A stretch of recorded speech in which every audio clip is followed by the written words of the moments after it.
Now that you're here, we can start the game. Let me just figure out how to get this. What window is it? Is it this one? Okay. I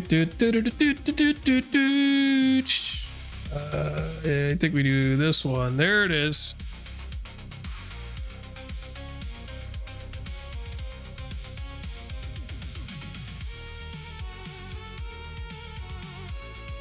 All right, so I loaded it.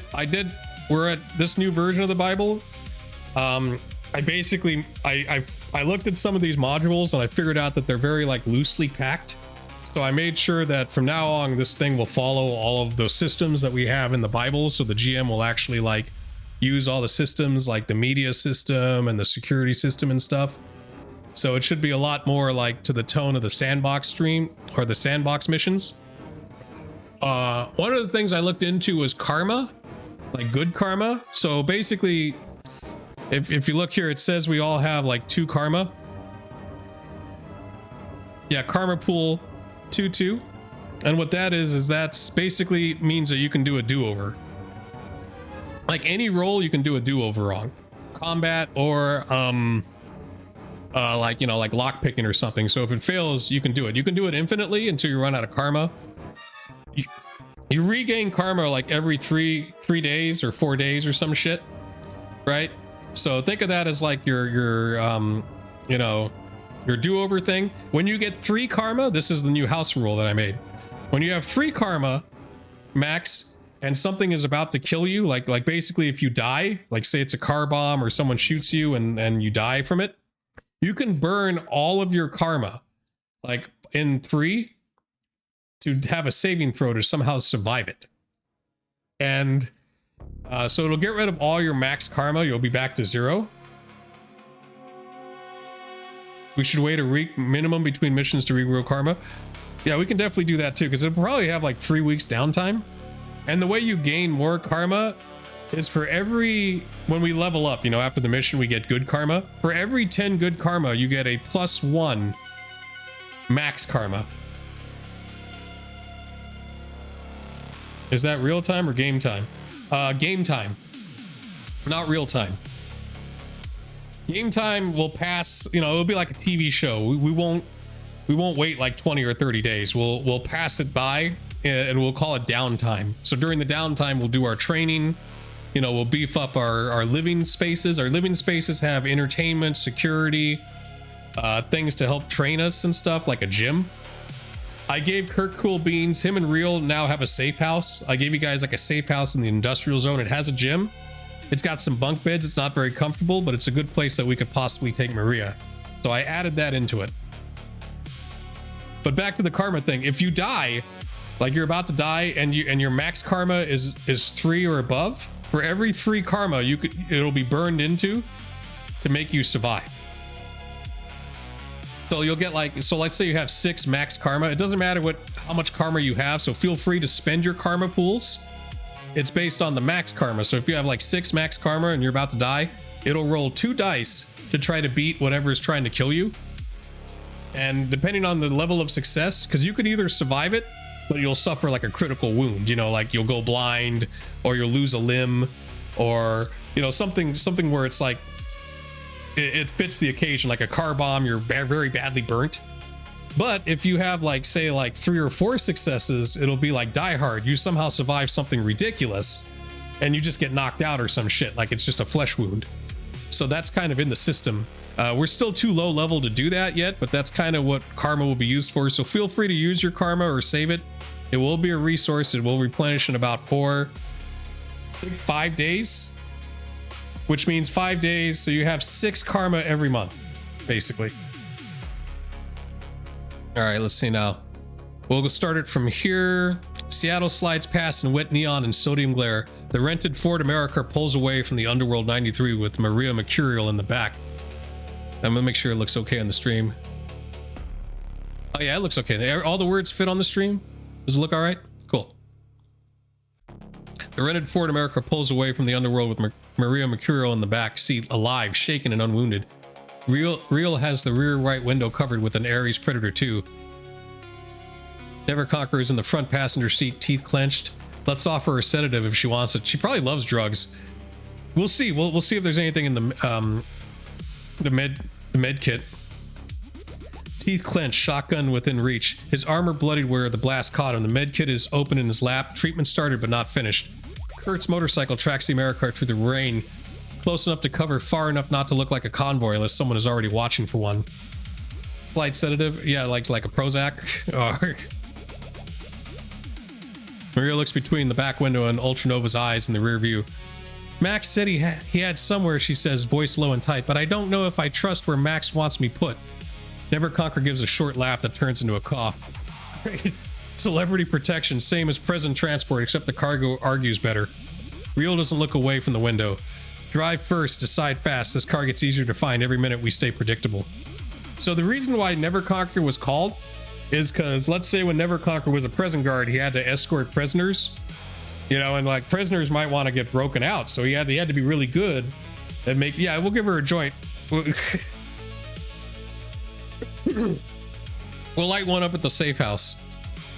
Where does Ultranova drive Maria first? Max's safe location, one of the crew's own spots. We need to get Never Conquer patched up. I feel like we need to go to a street dock. What do you guys think?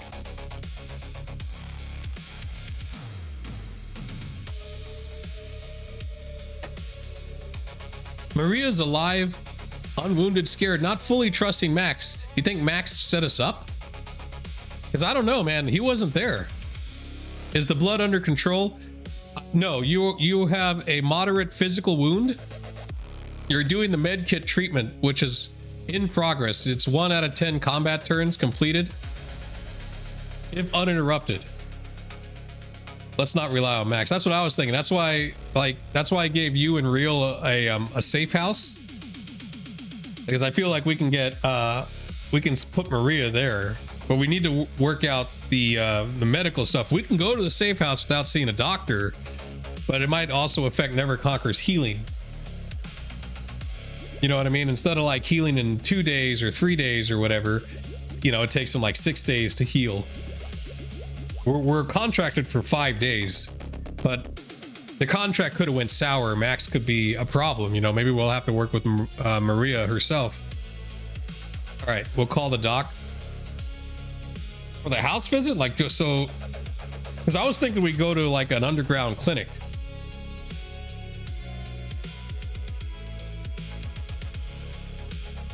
But that might work too, right? Like if we have a doctor on call, so we go to the safe house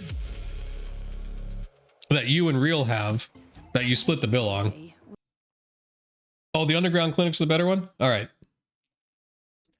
Yeah, we'll get patched up there. So what I'm going to type is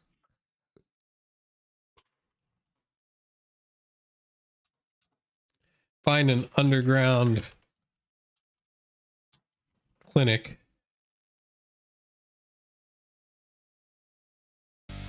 That's true. We could be being followed. We don't know yet. I'm going to put the crew go to the safest street dock clinic place they know of.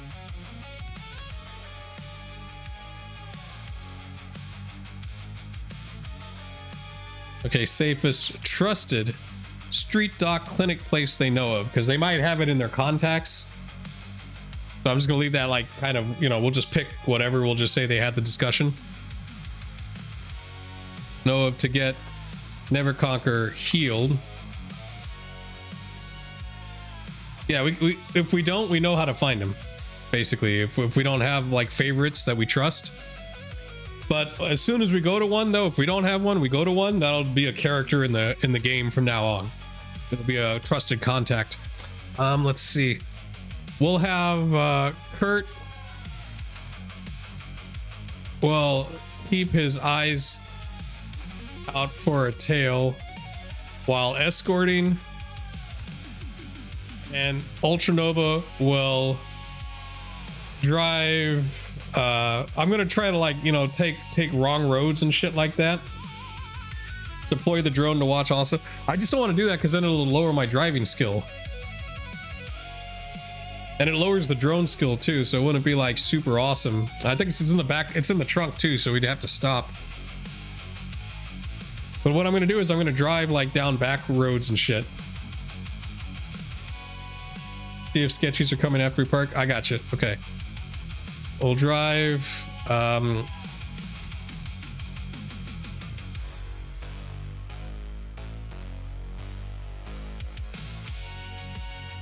Okay, so when we park, Ultranova will deploy a drone for Overwatch, and Real will stay with the vehicles to keep an eye out. And Never Conquer is so much smartly. I mean, once we park, I can deploy the drone and I can do it. Is Maria gonna stay in the car, or is she gonna come into the doctor's place with us?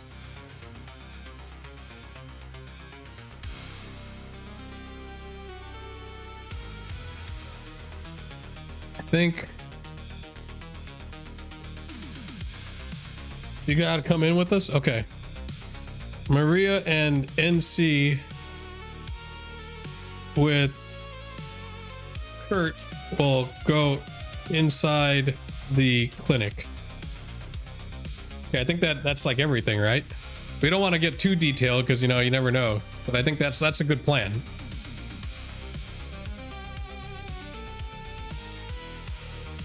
All right, let's do that. Because we just escaped the club, right? So we don't know if there's like someone outside. We don't even know who hit us.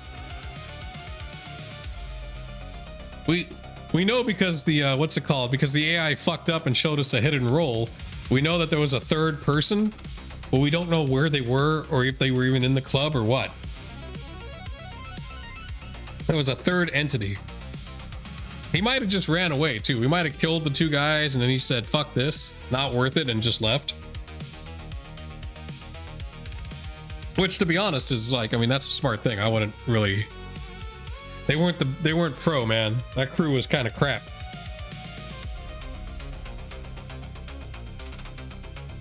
We suspected more henchmen anyway before the hit and roll, right? See, but the question is, how'd those guys get in there? Were they there before everyone showed up and they hid in like the attics or something? Or was it an inside job? Because Max just disappeared. But why would Max want to kill Maria?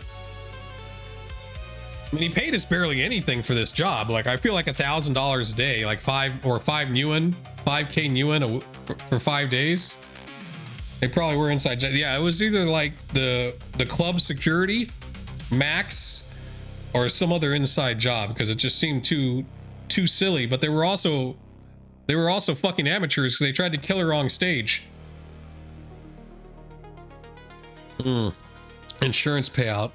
Oh shit, you think life insurance? Like he put a life insurance thing on him? That could be it.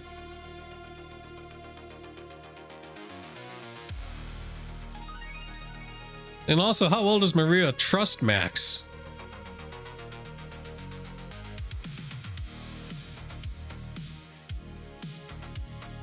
It's much more lucrative in real life, is it? Oh shit.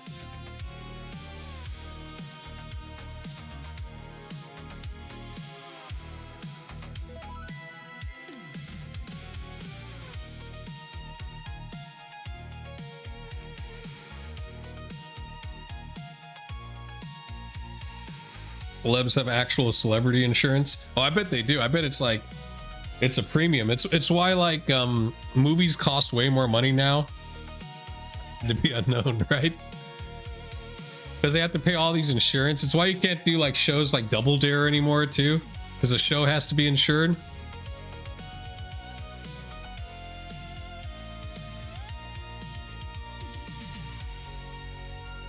Look, if there's hidden threat logic, don't tell me about the hidden threat logic. The fact that it's hidden means I shouldn't know about the hidden threat logic. It would suck being low level rich. Yeah, because when you're low level rich, that's when like you know, like when you're just a millionaire but you're not like famous or anything. That's when like, you know, people just kill you. Like instead of divorcing you and shit, like they just hire a hitman to kill you, pay him like 10 grand.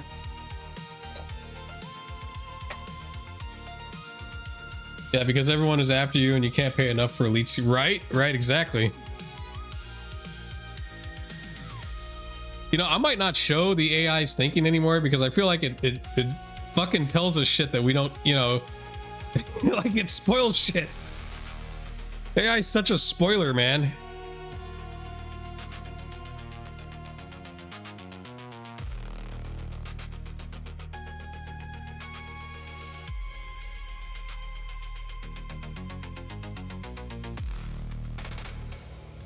I even told the AI to not think, like, if you're thinking, don't tell me what you're thinking. You know, I literally said, like, I gave it a rule to not show us anything that the player characters wouldn't know. So we won't know how effective people are, you know, or how much HP they have or whatever. We just know it's like, there's a guy with a shotgun and a trench coat. That's it. No, we don't need to see his stats. We don't need to know his shit.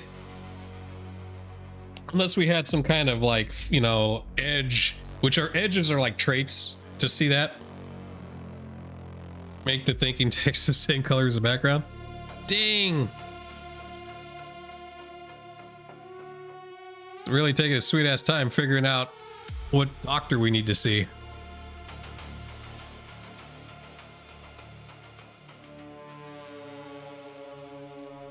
Let me look at this past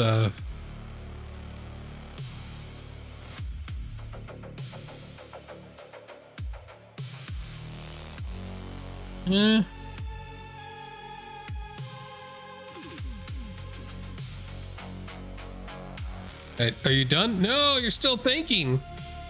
God. Felt like we could have played the actual tabletop by now. Roll for initiative. Okay. What do they say, traveler? Would you like to stay? Do you have a room for the night? You say yes. Roll for initiative. I'll accept only natural 20s. God dang, we're doing the whole fucking medical shit down here. God. Is it because it has to build the clinic?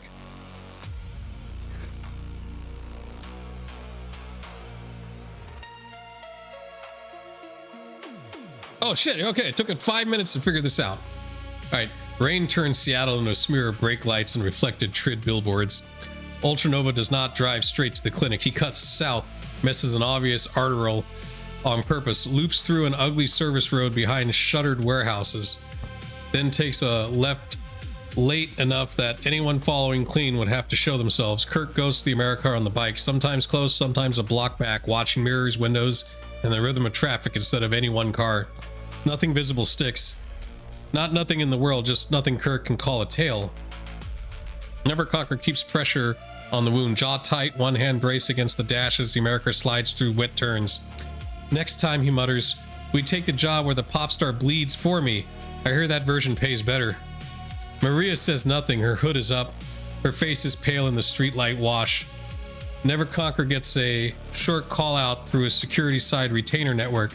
Not Lone Star official, not a precinct, a dirty little everybody knows but nobody writes it down medical address used by off-shift security, tire patrolman, labor fixers, and people who cannot explain bullet holes to corporate ER. Mercy Span Clinic, Soto Edge. Under an elevated road, 2 rooms, barred front, back entrance by a fenced service lot. A woman's voice answers after the third relay. Cash, back door, no names, no celebrity drama in my lobby. How would she know about that? That's just a coincidence. Silly ass AI. Neverconquer looks at Maria, then at Ultranova. Great. She already knows we're annoying. 227, the American noises into the back lot and parks facing out. Kurt's bike slips in the near wall. Ultranova gets the drone up fast. A little recon unit rises into rain hiss and sodium glare, holding a low overwatch pattern above the lot. Real stays outside with the vehicle's Predator 2 under his coat, using the America as cover while his eyes work the angles. Maria, Neverconquer, and Kirk go in through the back. Inside, Mercy Span smells like disinfectant, old coffee, burnt electronics, and wet concrete. Clinic is small, professional, and not comforting. Doc is a lean human woman in her late 40s with sleeve tattoos hidden badly under surgical greens. Table, she says to Neverconquer. Neverconquer points weakly at Maria. She gets the celebrity discount? The doc does not smile. She gets the shut up and sit in the back room discount. Maria obeys. Oh, that shows all the rolls at the end. Ah, you motherfucker. I'm gonna have to tell it. Tell it again. Show the fiction and result, then the roll.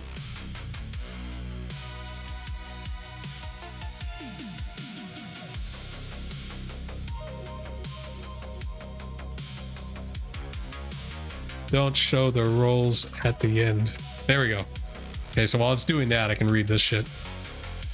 Let's see. Store supply. Okay, so whatever. Let's go to the fiction. Those are just the rolls. The doc lowers her voice. You got maybe 10 more minutes here before my wrist gets stupid. Decide where you're taking her and decide whether he's riding wounded, staying somewhere quiet, or getting patched up with stimulants and bad judgment. Well, wait, did she already patch him up? Why wasn't I in the fiction? Oh shit, no, it's over here. I'm sorry. I was like, where's the fiction to support this shit? The doc cuts Neverconquer's armor open around the damaged section, checks the wound, irrigates it, and goes to work with practice speed. The medkit's expert system chirps and projects a diagnostic overlay while she ignores half of it and follows the bleeding instead. For a few minutes, the room is all tape, clamps, synthetic clotting foam, and wet rasp of Neverconquer breathing through pain. Then she stops, peels off one glove and looks at him. You're not dying. You're also not fixed. Armor caught. God damn it.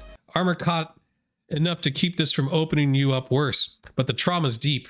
I can clean it, close what needs closing, and keep you mobile. I cannot make this a scratch. So yeah, that's what we need. Neverconquer stares at the ceiling. So I'm ruggedly handsome, but mechanically inconvenient. Sure, yeah, whatever.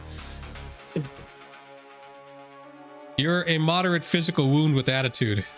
I'll allow that. She would call him, yeah, that's fine. Little gamey, a little meta, but that's okay. Kurt watches the back hall. Maria looks like she wants to say something, then thinks better of it.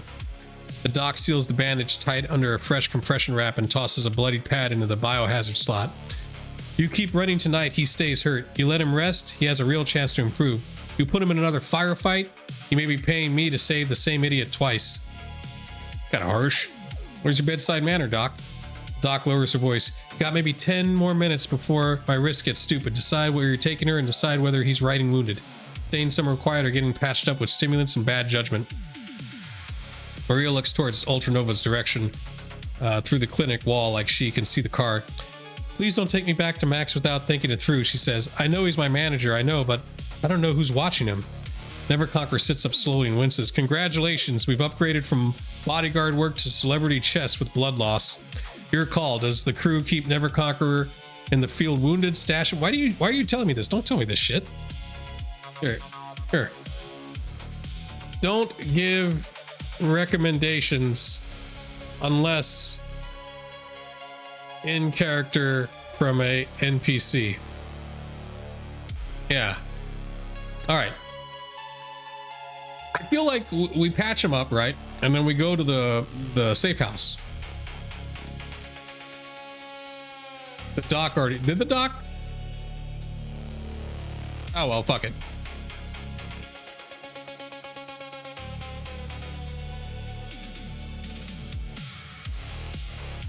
Okay.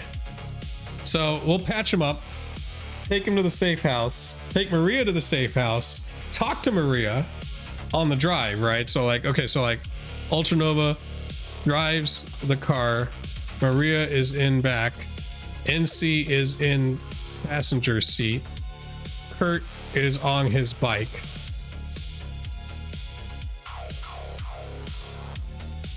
Give her a sig. Okay.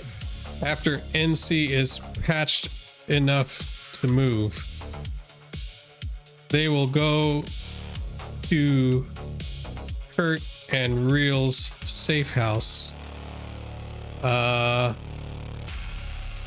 Who passes? I guess Kurt passes out the cigs. Oh wait, no, he's not in the car. Kurt is on his bike.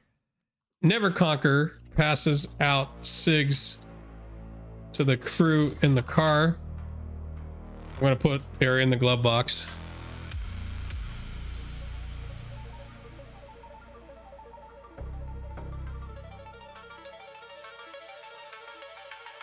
Okay.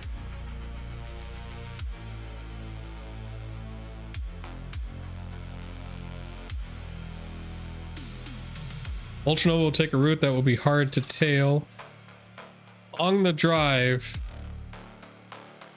Ultranova. Wait, I'm driving. Real asks, unless Never Conquer wants to ask questions. Asks. I know what I want to ask. How long have you known Max? Can he be trusted? What other questions should we ask her? Maybe like who were those guys? Where did they come from?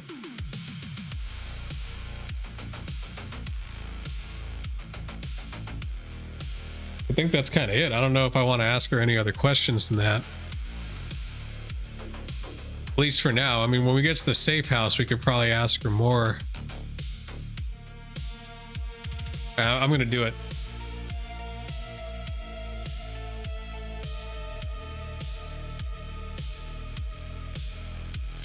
We're not gonna show the thinking because the AI spoils things.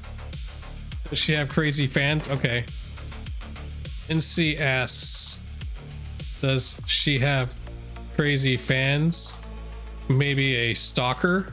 Like that? Like, you think that works? All right. Does she have any insights as to what might have happened back there? Okay, Kurt asks Real through subvocal, since you're not in the car, to ask Maria.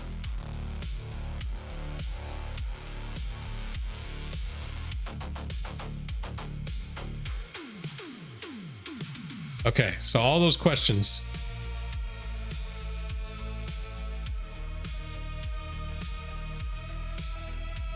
I guess the good news is when it takes so damn long to think, we can always improv a little bit while we wait. Not too much because it makes it think more.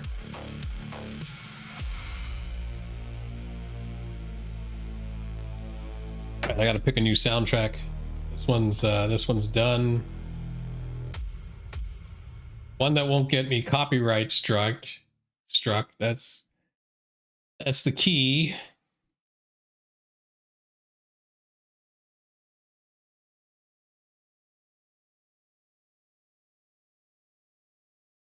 So like some kind of AI generated synthwave.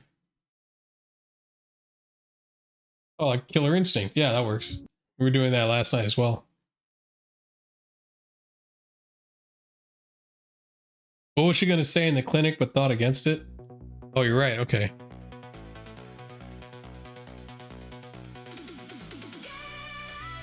Into a cyborg T-Rex. What's up, Tonus? Can you show up as a random man who augmented himself into a cyborg T-Rex?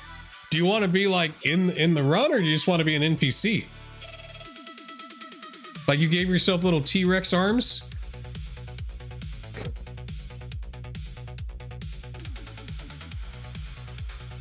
I can see it now. Tonus tries to use a gun, but his little T-Rex arms can't do it. He tries to light a cigarette. His little T-Rex arms.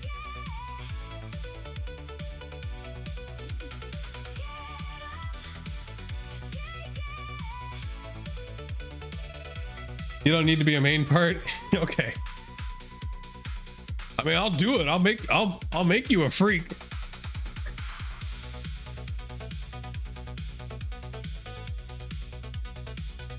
It's like he's our master hacker.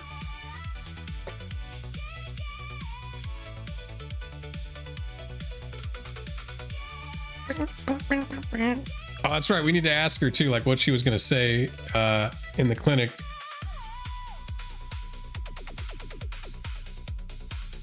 I'm just gonna ask that question.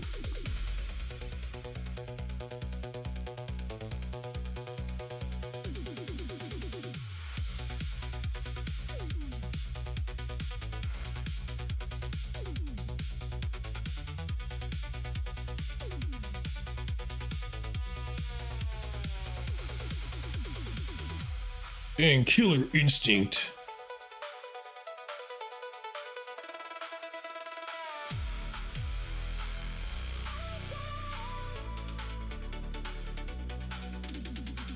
Alright, so the AI stream this as a continuous travel protection scene, clinic departure, cigarettes, conversations in the car, Kurt's subvocal prompt, and Ultranova's anti-tail route.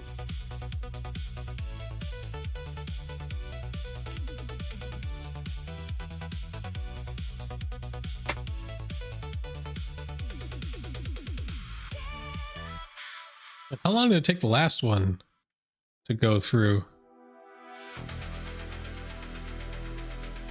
I didn't even look at the clinic map. We were not in the clinic long enough for it to qualify. Man, it took 5 minutes.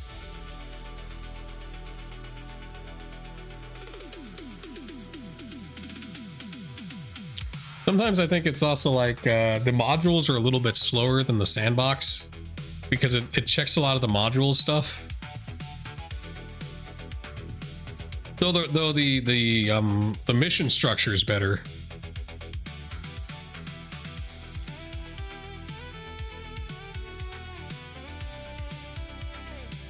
I've got the added dialogue folder in Reels questions, Never Conquer, Stalker, Angle, Kurt's subvocal prompt, and Ultranova's clinic all happen in the car during the anti-tail drive. True that, yo. I mean, to be fair though, the thinking does give me time to kind of rest.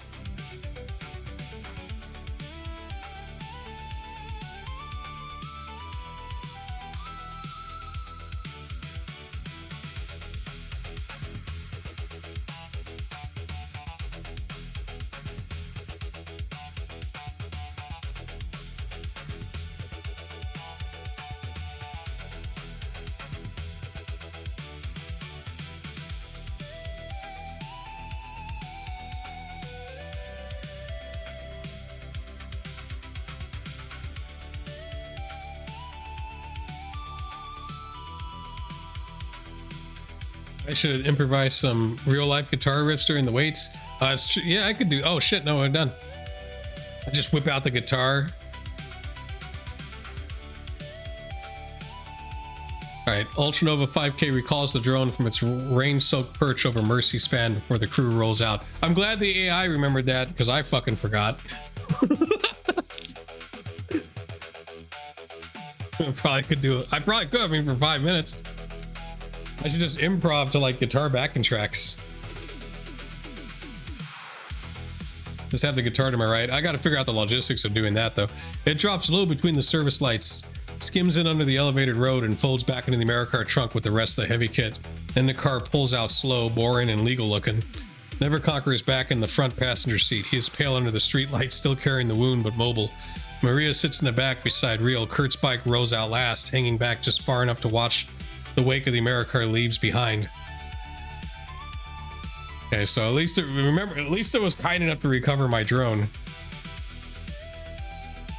Ultranova does not take the road fast. He takes the ugly road. He cuts through warehouse service lanes, lets a delivery truck blocks sight for 2 lights, doubles back under a dead off-ramp, then takes a route only somebody who has spent too many nights driving broke equipment through Seattle would think was normal. The AmeriCar never speeds long enough to look like it's fleeing. It just keeps making every clean follow line inconvenient. By the time the clinic lights are gone behind them, no vehicle has held the same pattern twice. I think we're safe. I don't think anyone followed us. Even though the prologue to this mission said there was some asshole in a Harley that was going to kill her. Kurt rides in the rain glare behind them. Headlights sometimes in the mirrors, sometimes gone. He watches the cars that hesitate, the cars that do not. The late night vans with too clean spacing, the parked trucks with dark windows. Nothing trips his instincts hard enough to call it. Inside the car, Never Conquer reaches into the glove box and finds the smokes. His hand shakes once before he gets control of it. He taps one loose for himself, then passes the pack back without looking. Combat medicine, he says. Corporate approved. Probably. Maria takes one after a second's hesitation.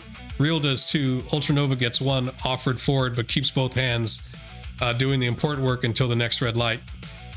Kurt's share stays in the pack unless he wants it when they stop. That's right, he's on a bike, so there's no way. Also would go out. Like, how would you fucking smoke a cigarette driving a motorcycle? The flame flares small and orange in the car. For a few seconds, nobody talks over the sound of rain and tires. Then Real looks over at Maria. How long have you known Max? Can he be trusted? And who were those guys? Where'd they come from? Maria exhales smoke against the window. Her reflection looks older than she did on stage. I've known of Max for years. Everyone in the business knows Max Foley. I've only been with him about a month. It was business. It was always business. She looks toward the front seat. I left Armando because I found flies that made him look dirty. Dream chips, Yakuza money, things I could not forgive. I went to Max because he had the machine to keep me working after the break. Her mouth tightens. Do I trust Max? I trust him to sell records. I trust him to talk. I trust him to know every back room in the city where a contract can be squeezed until it bleeds. I do not trust him with my life. Not tonight. So we didn't need a roll. She Real asked direct questions during protected non-hostile. Okay, so no roll necessary. Never Conquer lights his cigarette and winces when the first drag hits his chest. Does she have crazy fans, he asks? Maybe a stalker? Maria gives a humorous little laugh. I have fans who write me love letters in blood's substitute because real blood costs too much. I have men who think a song is a marriage proposal. I have women who send me knives and ask me to bless them. I've had people try to climb the stage. She shakes her head. That was not a fan. Fans scream your name. Stalkers want to be seen by you. Even when they hide. Those men moved like they had a job. They came through the service side during the show. At the point where everyone's eyes were supposed to be somewhere else. A voice drops. I did not know them. Kurt's voice comes through some vocal channel low under the engine noise. Ask her if she has any insight on what happened back there. Real does not turn his head much, just enough. Kurt wants to know if you saw anything we missed, anything about how it happened. Maria stares at the cigarette between her fingers. The timing was wrong, she says. Too clean. The club has chaos, yes, but not that kind of backstage. Is not a... Oh wait, not that kind. Backstage is not a public sidewalk. Someone knew where I would be exposed, or someone guessed very well. She swallows, and Max was not where I expected him to be. A beat. That may mean nothing. Max avoids danger like it is an unpaid bill, but when everything went loud, he was gone from the place I expected him to be. Max was in on it? Kurt immediately assumes Max was in on it. He does the fucking Metal Gear thing. Shaw! Ultranova keeps the car moving through the wet industrial dark. Even if he was the main player. I agree. I don't think we should trust Max. He's skeevy, you know, he's a fucking agent.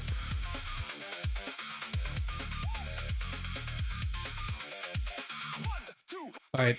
Ultranova keeps America going through the industrial dark. What were you gonna say in the clinic, he asked, but thought against it. For a while, Maria says nothing, then quieter. I was gonna say, I don't know if Max saved me or packaged me. The cigarette trembles once between her fingers. When I found the files on Armando, I was angry. Sick. I went to Max because he was there, because he wanted me. Because he could hurt Armando in the one place Armando cared about, music. But Max did not feel surprised enough when the threat started. He was frightened, yes. Max is always frightened when money or bone might break, but not surprised enough. He looks at Real, then towards Neverconquer. I did not say it because accusing Max means admitting I may have been played. Again. Like a goddamn fiddle. The city thins into a blocky industrial silence. Chain link, dead loading docks, old signs fading into corporate ghosts, Kurt and Real's warehouse, safe house. That's a lot of houses in that sentence. Sits dark where it should be, hunched behind fencing and bad pavement. No welcome lights, no obvious movement, no visible cars parked wrong. Ultranova brings the America in slow. Kurt rolls past the approach once before turning back. Rain ticks on the rusted metal roofing. So let's see, no obvious forced entry. Okay, so no one robbed you. That's good, right? No visible vehicle sitting at the safe house. No visible watcher. It's like 3 in the morning. It's Sunday. The safe house gate is in front of them, wet and black under the rain. Maria looks at it like it might be salvation or another box. Never Conquer drops ash into an empty synth cup. Well, he says, voice thin but still sharp. Good news is, if Max sold us out already, I'm going to be very disappointed in his turnaround time. Real keeps his pistol low and quiet. Warehouse looks quiet. Kurt's bike idles outside the gate, engine ticking into the rain. Okay, so we're at the safe house. I suggest we get Maria in there, and I suggest Never Conquer as well, and Never Conquer should rest.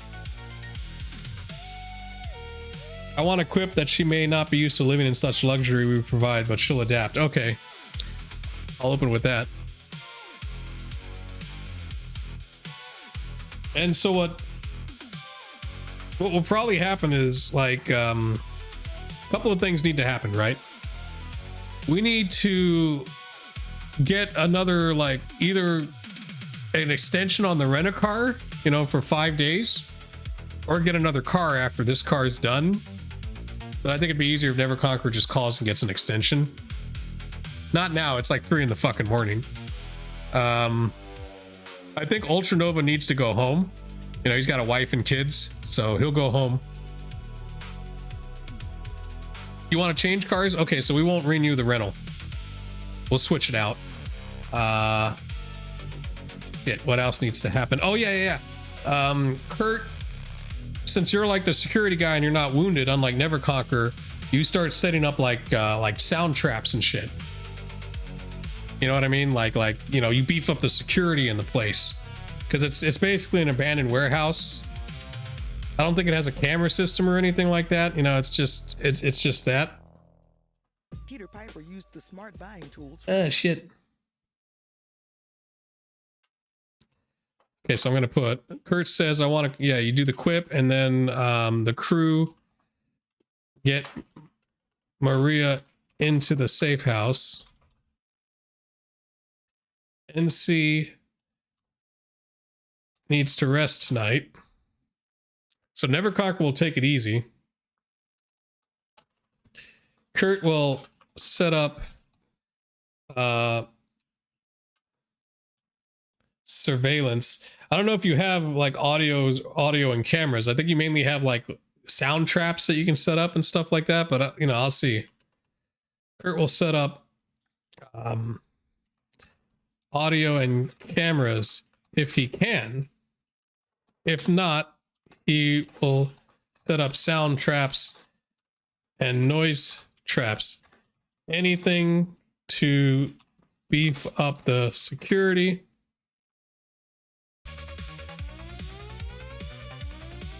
Real is going to sit on his ass on a couch, if there is one, and watch TV.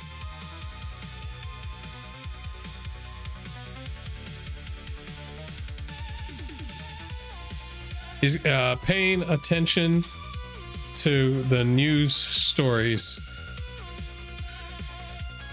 and his shitty reality TV shows. Yeah. Can we park the vehicles inside the warehouse?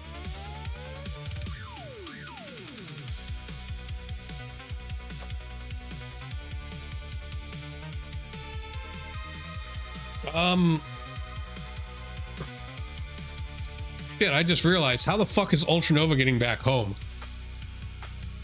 Like, if he takes the car, you know what I mean? Like, he could be made in the car, and then I could bring Danger back to the house. I'll just have him calls his wife to tell her he won't be, and sets up a drone.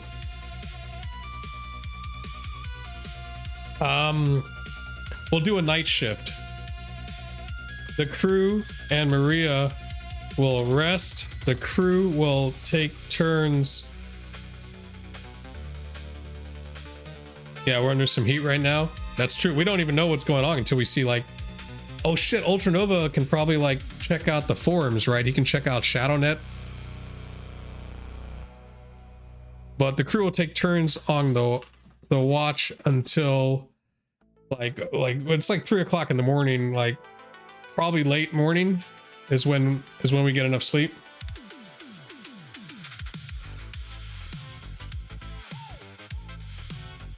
Under encrypted. Okay.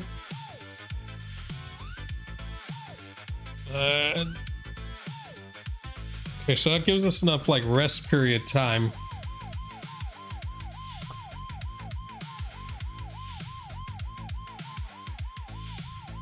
NC will not be part of the night watch. He will get him and Maria. Yeah, trids are like TV in the future. It's just future TV. It's probably something on the thing. We'll get max rest. We'll get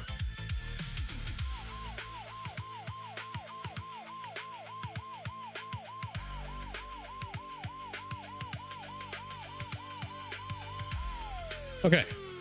All right, I think that's pretty good, right? That's pretty good until 9 a.m. The question is, though, I guess we have to ask Maria if she's got another gig, right? Like, what's her schedule? I mean, what's the plan? Like, do we just go to the cops? We saved the target, but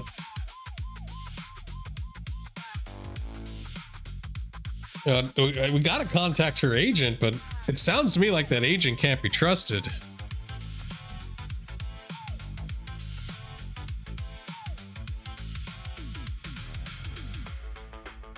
You want to just lay low for a couple of days? I guess Maria's gonna have to miss her shows, but then again, she was attacked in public, so I think that's a good reason to cancel your show. Unless she has some ridiculous reason to do the show, like if she doesn't and she can't raise enough money for the orphanage and all the orphans are homeless, then I guess we got to do the show. But unless it's something like that, we don't have to worry about it. She would have missed shows regardless, right?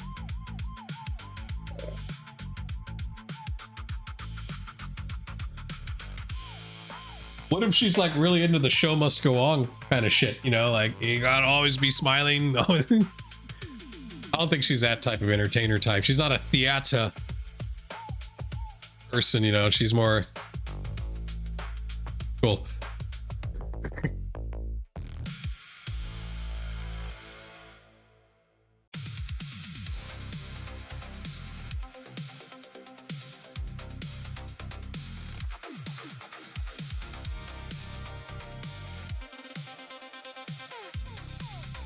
I like how I made you say exactly what you said in chat. Kurt says, I want a quip that she may not be used to living.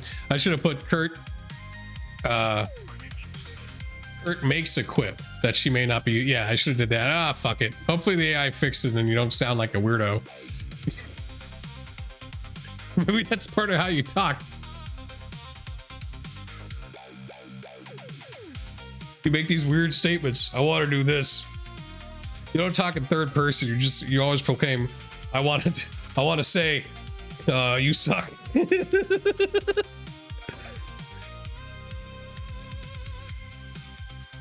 always refer to her in third person when we talk to her. Oh shit, okay, it's done.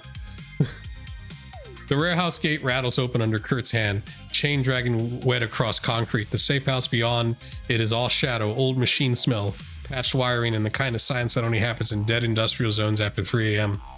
Kurt looks back at Maria as the Americar rolls inside.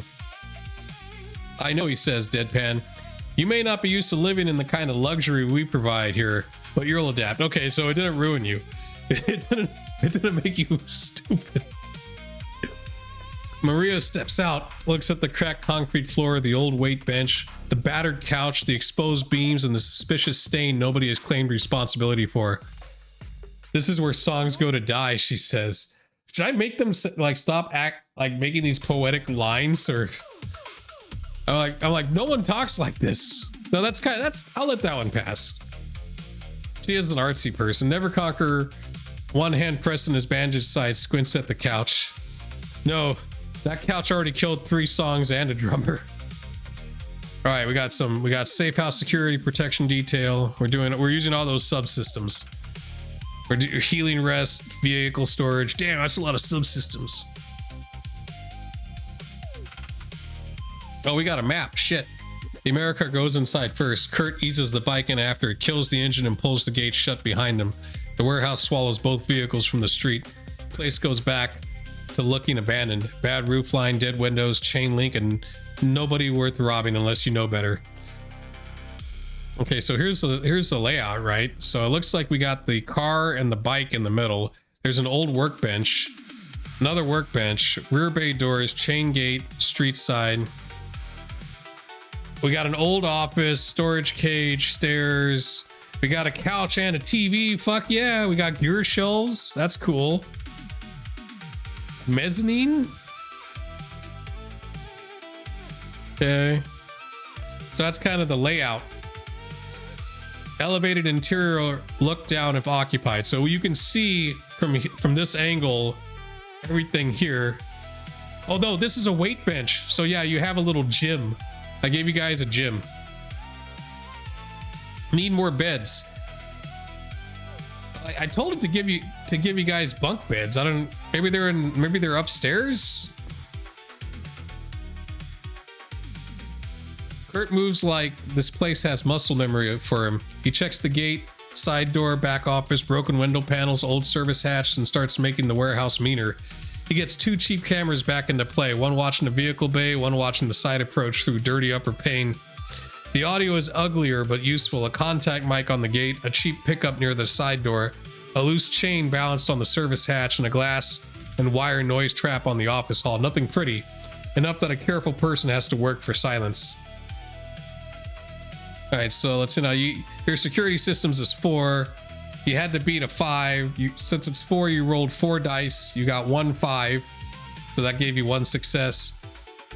Complimentary. Oh, you also, I guess electronics also helps. So you beat the TN of 4, so you got another 2 plus the 1 support, and then knowledge, improvised distraction noisemakers 5. That's another success. So you got multiple successes, so that equals all the stuff you just did. But you don't have a full building camera net, no silent professional alarm, no paid response service triggered. Well, I would, it makes sense.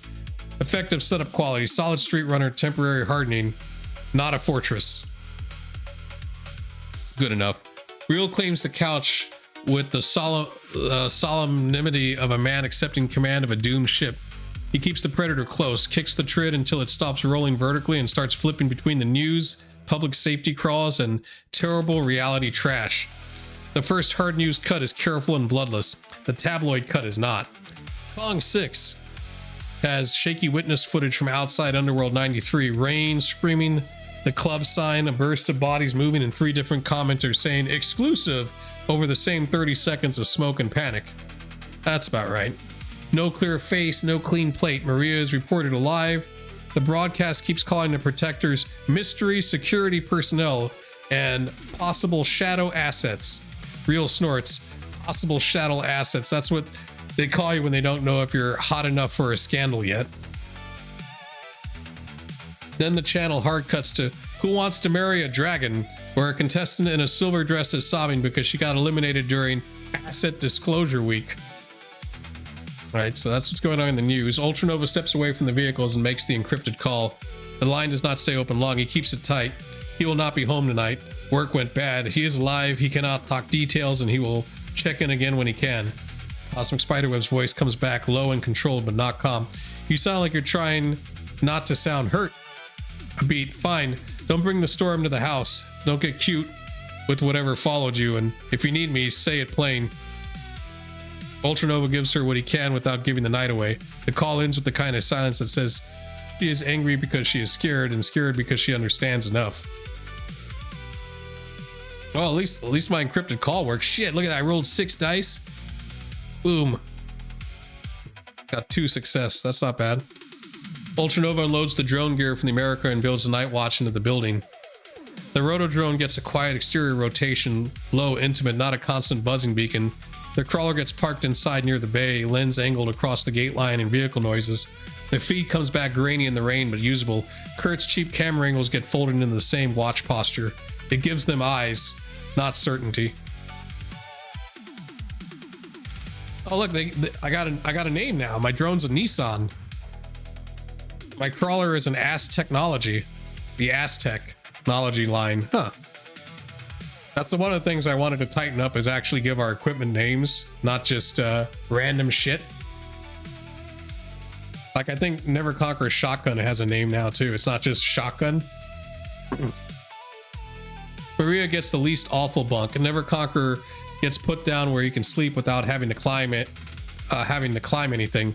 He makes one attempt to complain, then pain wins and shuts him up. Before he fades, he points at the ceiling. I swear to God, if I wake up and there's a rat doing Overwatch, I'm billing Foley for emotional damages. Maria sits on the edge of the bunk with one of Never Conquer's cigarettes burned almost to the filter. She looks exhausted enough to fall through the mattress.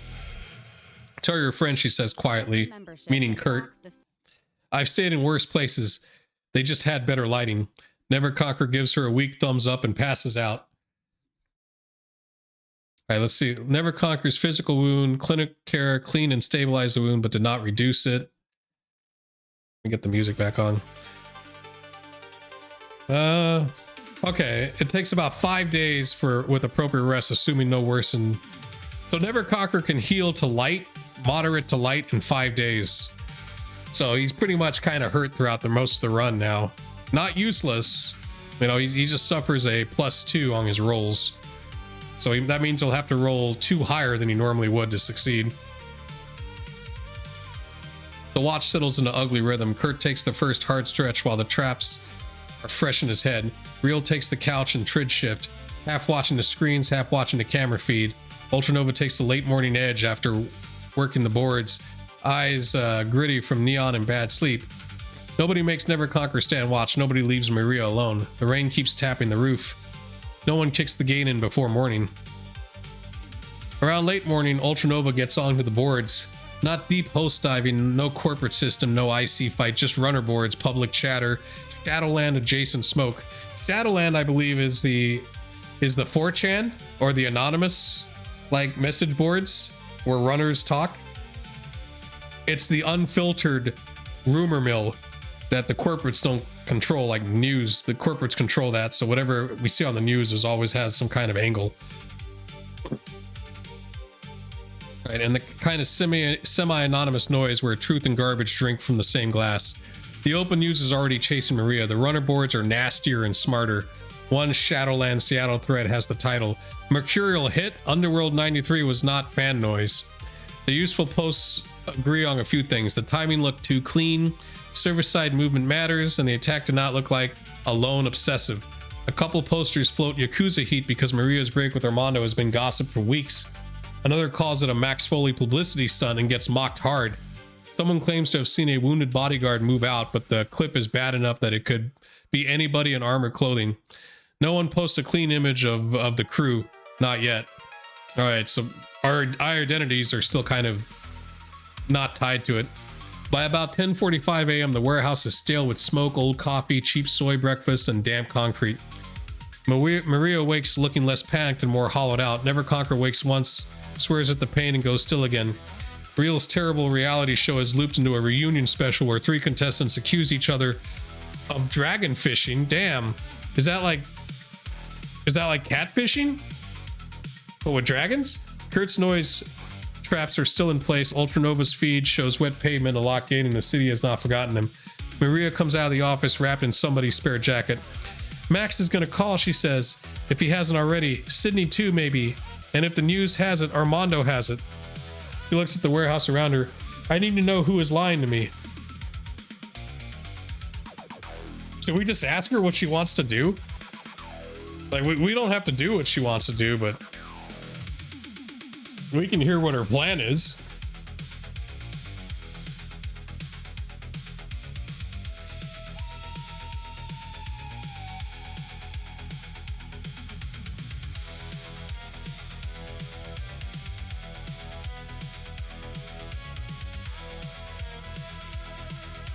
Also kind of want to make Ultranova start like spinning his gun like RoboCop does.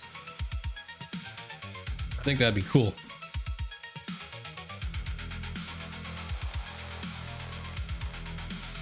Okay. The crew doesn't do anything rash, but talk the options over with her. A brainstorm session.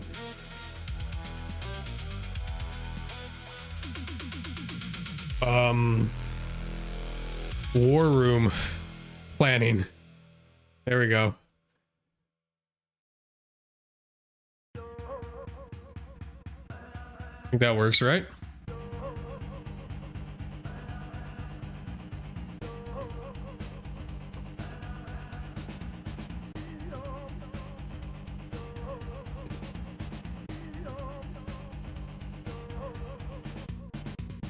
Who the fuck's Sydney? I think he's the dude that like owned the club, maybe? He's not too important though. Like Max and Armando are clearly the major players here. Or do you think, God, do you think it's like a triple cross? Do you think Armando has nothing to do with it and it's Max? Because were those guys Yakuza? Because if they were Yakuza, they were shitty. It's like guys with trench coats and shotguns. That's what they brought.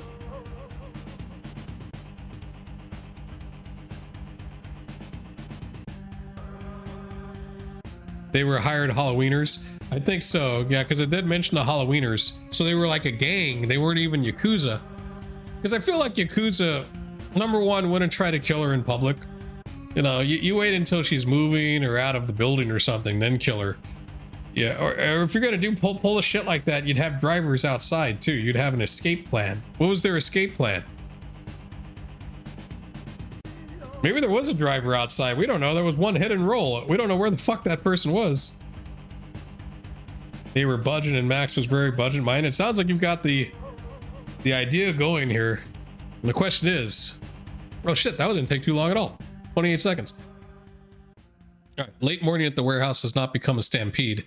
Nobody calls Max, nobody calls Armando. Why would we do that? Nobody drives Maria anywhere. Nobody decides the first theory is the truth just because it feels clean.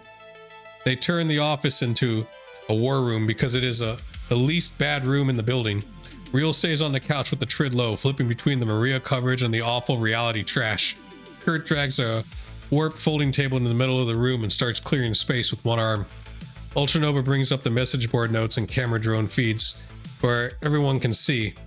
Never Conqueror is on the mattress against the wall, pale and pissed off, cigarette burned halfway down between two fingers.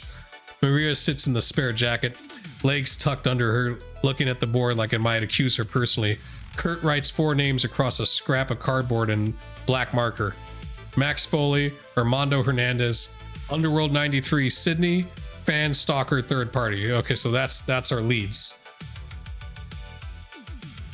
He taps the first one.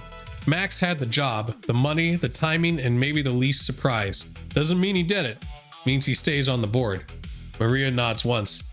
He benefits if I run to him scared. He also loses money if I die. Max likes control. He does not like chaos unless he owns it. Real without looking away from the trid says, that's the most manager sentence I've ever heard. So we're doing legwork planning and social. Okay, so. Player known facts consolidated. Well, yeah, we know he hired us. Max is Maria's current manager. Maria has only worked with Max for about a month. Okay, yeah, that's all the shit. I find that like I'll only look at these during combat or like critical roles. We don't really need to look at them during the fiction. Kurt taps Armando Hernandez next. Maria's face closes down. Armando had motive. I left him. I took myself, my voice, and my next record away from him. If the files were real, he had Yakuza ties or dream chip money moving through him. He could have people. He could hire people. So dream chip is like a drug. Basically, people have these slots in their head, or they can put chips in their head, and it gives them like a total experience of something. And some of it's legal and some of it's addicting. So I'm assuming the dream chip money is the addicting type, you know, where people can't get enough of it. So Neverconquer gives a quiet, dry laugh from the mattress. Old manager with syndicate stink. Yeah, it's like brain dance. It's like neuromancer type shit. Yeah, it's the drug of the future. Old manager with syndicate stink and new manager with shark teeth. Lady, your business cards are a crime scene. Maria looks at him. I know. Then she looks back at the cardboard. But Armando is proud. If he wanted me frightened, I think he would want me to know it. No, it was him. That attack felt quiet, professional enough to hide behind noise. Kurt taps Underworld 93 Sydney. Real finally looks away from the trid. Club angle matters. Service side access, timing, backstage route. Somebody knew the floor, or somebody inside was sloppy enough to let wolves through the kitchen. Maria shakes her head slowly. Sydney cares about the club. He's not soft, but he knows the value of his walls. Letting gunmen into his own venue during my show would be stupid unless he was forced or bought. Kurt says, or unless somebody used his place without asking. Real points the remote at the trid, freezes a bad news clip of the Underworld sign behind police lights and squints. Camera logs still exist unless somebody scrubs them. Staff saw something unless they got scared enough to forget. City knows who was supposed to be backstage. So Kurt taps the last line. Fan, stalker, third party. Neverconquer lifts his cigarette slightly. I ask because sometimes the dumb answer is the real answer. Crazy fan, jealous creep, bloodletter guy with a shrine and too much cred. Maria's mouth tryst. I have those. I hate that I can say that I hate that I can say that like I'm listing wardrobe, but no, a fan wants me to see him. Those men did not care if I knew their faces. They cared about movement, timing, getting close. Ultranova's message board notes sit beside the cardboard. The runner chatter agrees with her more than the trid does. Not random, not cleanly public, not yet identified. Real mutters, third party stays on the board because nobody rich enough to make the music ugly has enemies we don't know about. The cardboard fills up under Kurt's marker. Warehouse warboard, player known only. So we wrote all this. Maria's alive. Well, yeah, we know this shit. Unknown. We don't know who hired or sent the attackers, whether Max is scared, complicit, manipulated, or merely opportunistic, whether Armando's dirty files are real, planted, or incomplete, whether Underworld's 93 staff security failed, sold access, or got bypassed, whether any clean footage, plates, blood trail, or witness IDs links to the crew, whether Maria's current comms location can be traced. She is decked out. Like, she's got a lot of cyber on her. You think she's got a tracker? I guess we can ask her. Maria leans forward, staring at Max Foley. If we talk to Max, he will try to sound like the only adult in the room. He will tell me he has a place, a car, people, a schedule. He will make it sound safer than this. We should ask. I agree, we should ask. She looks around the warehouse. It may even be true, but I want to know what he knew before I let him put me in another box. Real says, so we don't give him the box. Kurt nods. If Max gets contacted, he gets fed less than he wants. No location, no full crew condition, no exact plan. Maria looks relieved at that, but not comfortable. Neverconquer winces and speaks without opening his eyes. She needs to find another manager. We can also start laying down the other theory too, because as we said, that crew was not professional, not Yakuza. That could also be more evidence. Neverconquer winces and speaks without opening his eyes. Armando's the obvious bastard. Obvious bastards are dangerous because sometimes they really are the bastard. But if somebody wanted Maria to run from Armando to Max, then Armando being obvious is the bait. Maria goes still. That is what I was afraid to say. Ultranova's board notes make that uglier. Public theories are already lining up around Armando and Yakuza gossip. Every story very marketable. Real turns the trid volume up for half a second. A tabloid host says Maria's name like she owns a piece of it, then cuts to the graphic. Love, money, and bullets. Real turns it back down. They're already writing the cheap version. Kurt writes 3 more words near the bottom. Protect, verify, control story. Maria points at verify. I can help with that. I know Max's habits. I know Armando's temper. I know some of the people around both of them. I know what files I found, though I don't have them with me. Oh, of course you don't have them with you. Shit. Why would you have them with you? He swallows. If you ask me names, I can give names. If you ask me what felt wrong before Underworld, I can try to remember, but I don't want to bait. Never conquer opens one eye. Nobody here is using the pop star as bait while I'm too wounded to enjoy saying I told you so. Real raises his hand from the couch. Seconded from the department of sitting my ass right here. The fact that the roadie was killed means the club owner wasn't directly involved. That's true, unless the roadie was like her roadie. But I don't think he'd want people dying in his thing. Morning crawls along outside wet pavement. Wait, what is this? Oh, that's cooperating. So Maria's cooperating with us. She's not like resisting our questions. Morning crawls on outside wet pavement. Gray light, warehouse roof drip. The drone feed stays boring. The gate stays shut. For now, boring is victory. Kurt keeps the marker and looks at the crew. All right, nobody panics. Nobody hands her off. Nobody tells Max where we are. We figure out which thread gets pulled first. We pull it without dragging the whole damn sweater over our heads. Maria looks at Ultranova, then Real, then Kurt, then the half-conscious Never Conquer. I need you to keep me alive, she says, but I also need to know whether I ran from one cage into another. Boy, you don't want to be with 4 guys that haven't bathed? After a gunfight? What's wrong with you?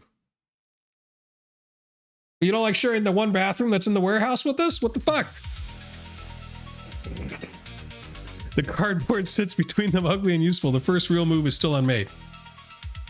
Okay, so we're in the war room. Next time we'll buy a fucking like dry eraser board instead of using this cardboard shit. But for now,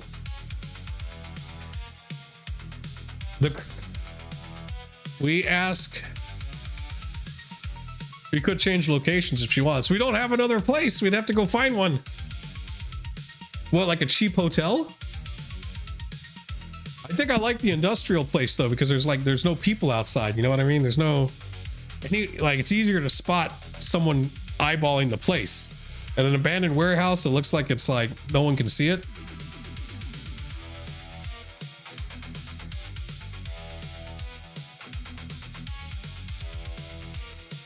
I'm gonna ask if she has a tracker on her. We would have to secure one. This place is good for us. Well, I think we need to keep her with us too. I think this place is good enough. I don't think anyone knows. The only way they would know she's here is if they have a tracker or one of us leaks it, right? The vehicles are inside. They can't spot them. So unless Max did some legwork and knows that you have this place. But you would, I don't think you'd reveal that to people. That doesn't make sense. So I'll ask if she has a tracker on her. The crew discuss how the gunmen who attacked didn't feel like Yakuza and were more like Halloweeners. Floppy and cheap, which may point more to Max.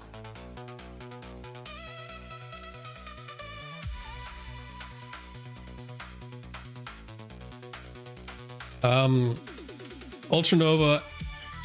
Wait, I'll just put the crew asks why Max. Wait. I want to ask her about Max, but I need to figure out how to word this. The crew asks her where Max was supposed to be and why he wasn't there. It's very suspicious.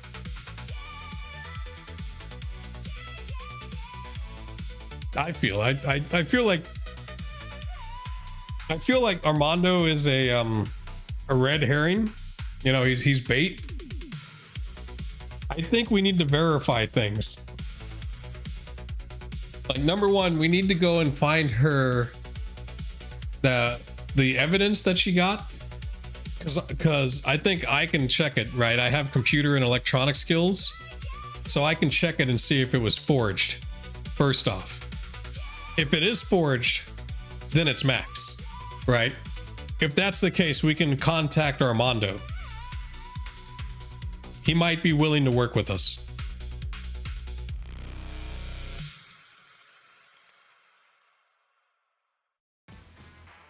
The other things we could do is we can go back to the club and do some legwork, right? Like start asking questions.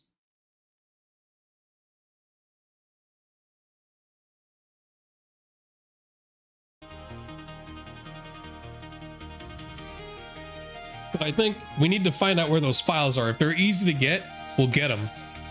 That way we have the Yakuza shit, or the supposed Yakuza bullshit. I'm gonna put that there so we don't have spoilers.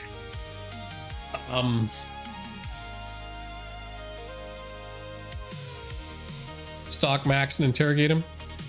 Okay, we need to know where Max is though. Like the club owner makes sense. We just go to the club and wait for him to leave. I feel like we can't take Maria with us. So that means someone has to stay behind and guard her. Never Conquer makes sense. You want to disguise and try to get the club owner? We can try that out. So Never Conquer's wounded. I think he needs to stay with Maria. And then we should also... you don't want to move yet? Do you want to like do another day of downtime? Like lay low? Not contact Max, not contact anything?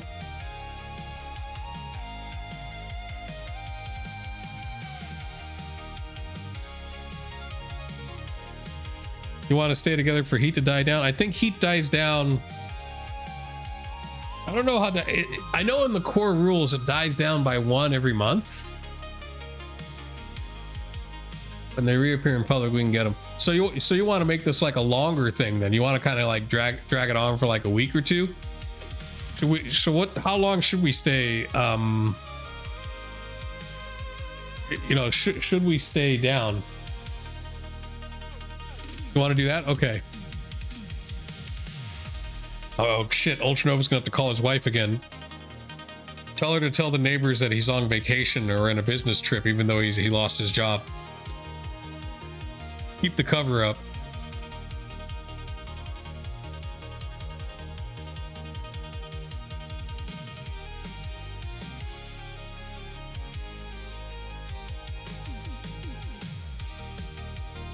All right, okay. The safe house goes quiet around the question. Ultranova looks at Maria across the war room table. Do you have a tracker on you? Maria's face changes, not guilt. More like somebody just remembered her whole life has handlers. I don't know, she says. I have a pocket secretary, my public telecom, stage access pass, jewelry, wardrobe tags sometimes for venues and stylists. Max's people have handled all of it since I switched arrangement. We check her shit. We check her equipment. That's the first thing we got to do after this conversation. Kurt stops writing on the cardboard. Then we check. Oh, Kurt figured it out. Good for you. Maria hesitates, then stands and empties her pockets onto the table. Pocket secretary, telecom, lipstick, crumpled pass, lighter, a small charm bracelet, a slim cred stick case, 2 earrings, and a folded Underworld 93 access badge. She takes off the jacket. Walk with the beat. What's up, Walk with the Beat? How you doing? Oh, thank you for the follow. Playing some Shadowrun. All right, she takes off the jacket and the outer shirt layer, staying covered, but letting Kurt and Ultranova check seams, hems, pass casing, jewelry backs, and anything with a battery or suspicious weight. Well, I have the best electronic skills, so I should definitely check it. Ultranova kills power. You're chilling? You know, you've never seen this? You gonna look it up? Yeah, definitely look up Shadowrun 3rd edition. That's what we're playing. We're playing the Shadowrun 3rd edition books. I'm basically using a ChatGPT with the books fed into it to kind of run the game. And it does a pretty good job. You just gotta like tell it. You gotta like tell it things so it doesn't mess up all the time. You gotta train it. All right, let's see now. So Ultranova kills the power to the telecom and pocket secretary first. Battery out, no call home. No polite little celebrity lifeline whispering to a tower somewhere. Kurt works physical, dirty, practical, fingers along seams, light through plastic, pressure on jewelry, pass badge angled under a lamp. They find no concealed dedicated tracker. They do find 2 obvious trace risks. Maria's telecom pocket secretary, if powered or used, and the Underworld Management Access Badge as a credential trail if someone checks logs or recognizes it. The bracelets and earrings are just jewelry. The pass is not chirping. No active radio beacon shows up in the sweep they can do with their tools and hands. Okay, so we get rid of her telecom and pocket secretary then, right? Like her cell phone and her BlackBerry. Yeah, we succeeded in our roles, it looks like. That's pretty good. Right, Real leans back on the couch, remote in one hand, pistol close by. Should I make Real an NPC? That way I don't have to tell him what to do, since I don't play him anymore. He's just my old player character. Those guys didn't feel Yakuza to me. Kurt points at the board with the marker. Yeah. We can put her comms in a Faraday cage signal blocker. Sure, yeah, we'll put him in a signal blocker. Kurt points to the board with the marker. Yeah, not syndicate clean, not disciplined enough, cheap gear, ugly timing, too much noise, felt more like Halloweeners with somebody else's directions. Never conquer, flat on the mattress, eyes half open, gives a weak laugh. Halloweeners with a clipboard. That's a depressing evolution. Maria frowns. Halloweeners, the gang? Kurt nods. Not saying it was them, saying the vibe was cheap muscle, loud, sloppy, disposable. Somebody points them at the door and tells them where to go. Real says, which makes Max look worse, not better. Armando with Yakuza money could get cleaner people. Max could hire bargain bin maniacs and sell it as Armando heat. Maria looks down the dead telecom on the table. That is what scares me. If Max wanted me afraid, cheap men with guns are enough. If Armando wanted me back, I expected something colder. Never Conquer's voice comes from the mattress again, dry in pain. Careful, cheap does not mean harmless. Is Never Conquer just fucking just on the bed the whole time? He can't even get up and be in the war room? Careful, cheap does not mean harmless. Sloppy men kill people all the time. They just do it with worse shoes. Alright, Ultranova taps the Max Foley line on the board. Where was Max supposed to be? Maria answers too fast, like she has replayed it all night. He was supposed to be near stage left after the second set, not on stage, not in the crowd near the side corridor by Sydney's people, where he could grab me after the encore, talk to the press, keep me moving, keep me smiling. Stage left is where they came from. She looks toward the warehouse wall like he can see the underworld hallway through it. He told me before the show, I'll be right there when you come off. That was the plan. Max likes to be seen managing the exit cameras. Hand on my elbow, big smile, all of it. Kurt writes, Max expected stage left, side corridor. Max actual, not seen when attack started. Maria keeps going, when the lights and noise went wrong. I looked that way, I expected Max or one of his people. I saw movement, panic, and when your people, and then your people, not Max. Real asks, did he say why he wasn't there? Maria shakes her head. No, not to me. Nobody has explained it. Maybe he stepped away. Maybe Sydney pulled him into the office. Maybe he got scared. Maybe he knew not to stand where the shooting was about to happen. The last sentence leaves the room colder. Kurt underlines, very suspicious beside Max's name. Max had her schedule. Max had her exit plan. Max knew where she'd be exposed. Real adds, and Max benefits if Maria thinks everyone but him is the threat. We could also ask her why the club security did nothing, if that seemed fishy to her or not. Okay, we'll do that too. Maria's jaw tightens, yes. Never Conquer exhales through his teeth, one hand resting over the bandage. Doesn't make him guilty, makes him a man who needs explaining. Maria looks at Never Conquer. If I call him, he will explain. Max always explains. That's what he does. He has a negotiation skill of 7. He can explain his way out of anything. Real snorts. Yeah, men like Max don't answer questions. They bury you under answers. Maria almost smiles at that, but it dies quickly. Ultranova board now has a cleaner shape. No tracker. That's all the stuff we just discussed. Maria sits back down slowly. I keep thinking about his face before the show. She says, Max was nervous. Thought it was the money, the crowd, the threats. But now I don't know if he was afraid something might happen. She looks at the names on the board. Or afraid if it wouldn't. I mean, it's Max.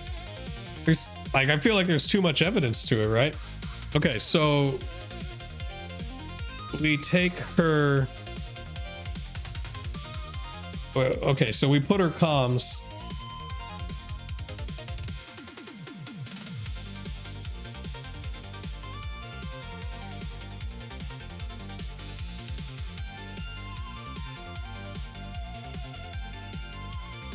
Yeah, we'll put the thing in the signal blocker, then we're gonna ask her why the club security did nothing, if that seemed fishy to her or not.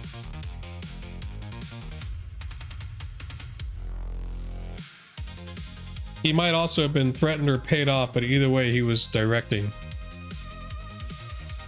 It's fishy that he told her to exit in the same place the gunman came from. So Max might also have been threatened or paid off, but either way he was directing.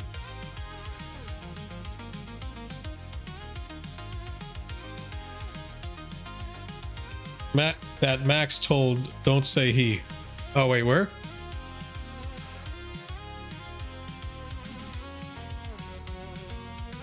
That Max told her to go exit in the same place the gunners came from. Max might also have been threatened. Let me make sure I spelled that right, or paid off, but either way he was directing. Oh, the blue underline. Shh. Okay, so that's pretty good there. We'll send that out.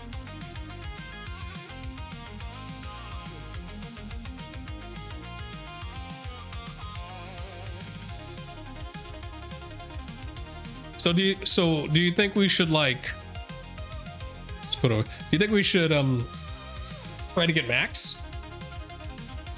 We don't know where he is though.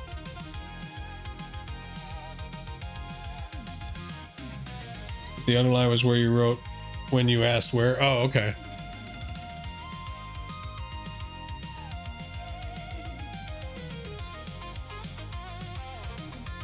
I forgot to put 2 as well.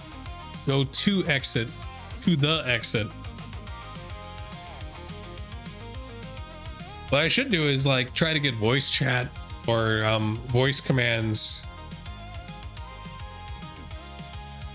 We should kidnap him when he pops up in public again. Someone needs to do some legwork though. We need to find out where he is. Like, you know, we can send one guy out.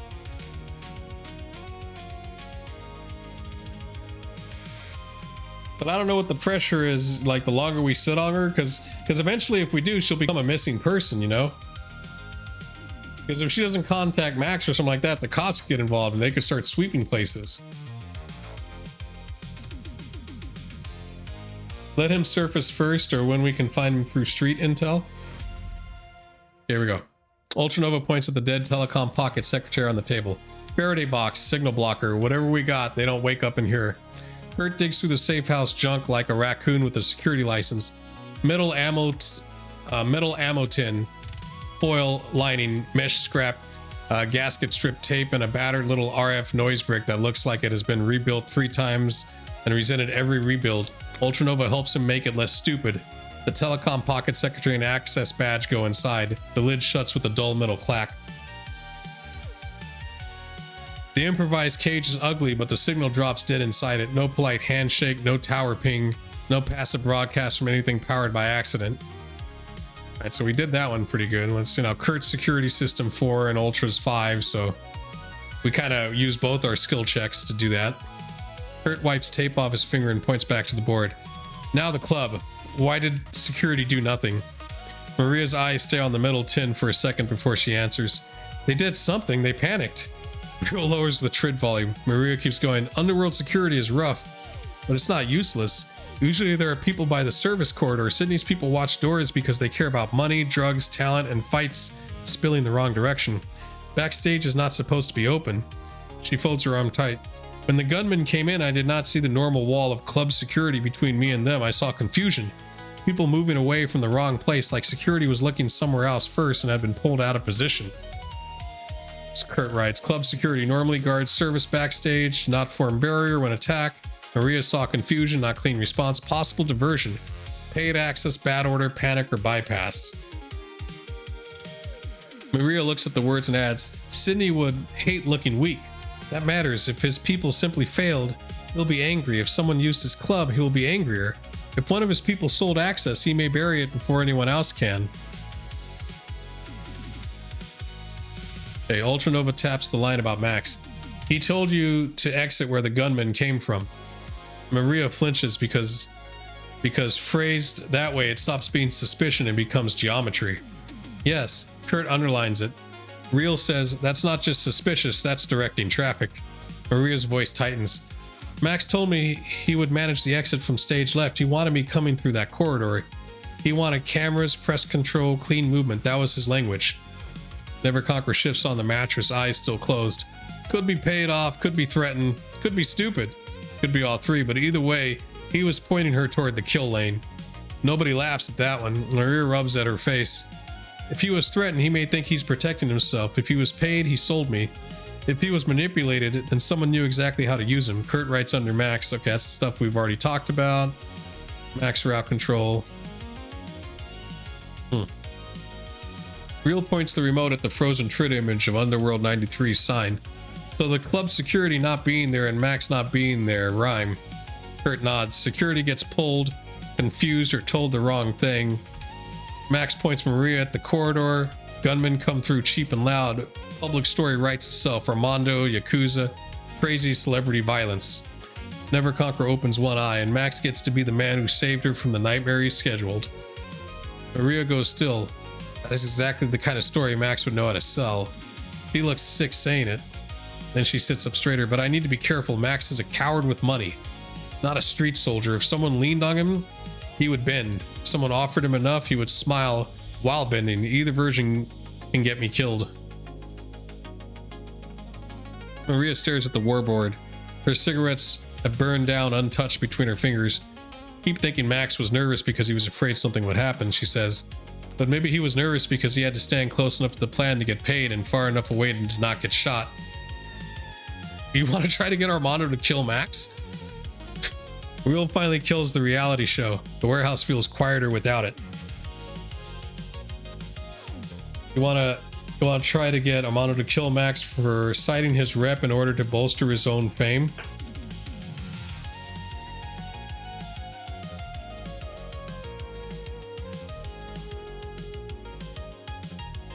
Kurt, you want me to tell her that? Kurt proposes that we contact Armando to kill Max. No, not yet? Okay. Okay, you don't want to make that known now.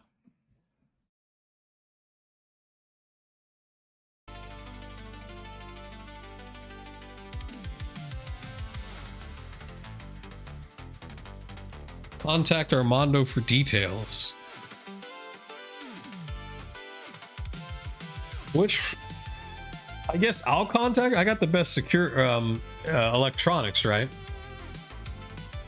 Armando probably has Supreme Street intel on Max. Kurt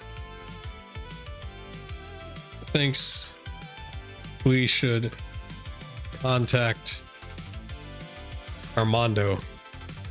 Should we say this in front of Maria, or should we like not tell Maria?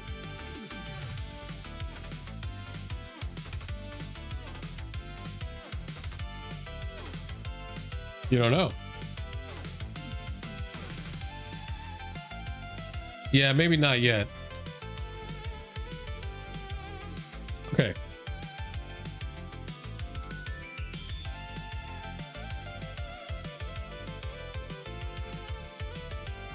I'm gonna put Ultranova and Kurt step out the room away from Maria's earshot. She needs to fire Max in her mind immediately. Did you say that to her? Kurt says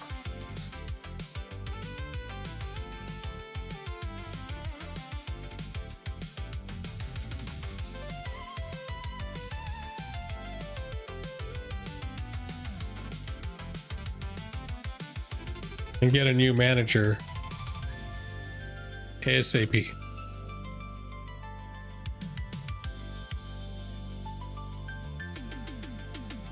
Well, I mean, if we're gonna do that, then like I don't even need to make it a secret then. Kurt asks, why don't we contact Armando?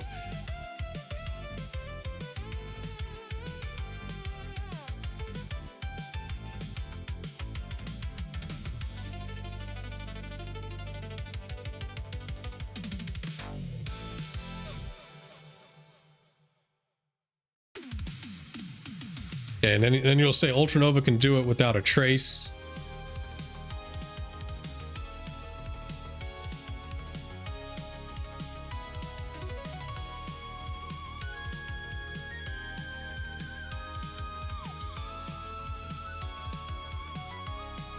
And then Ultranova 5K says, I'm going to say that the evidence may be a forgery.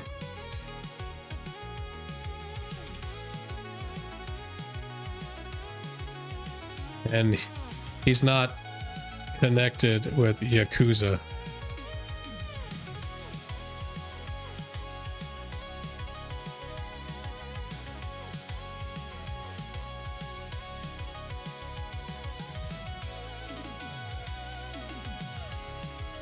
Okay. Then you're going to say Armando doesn't like being blamed for someone else's benefit. Makes sense. All right, we'll do that.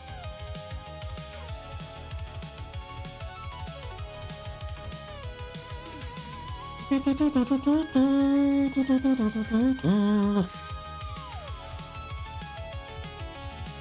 the responses are probably going to come out a lot quicker now because it doesn't have to build the safe house. It doesn't have to, it doesn't have to build a location or NPCs. It just has to do some rolls.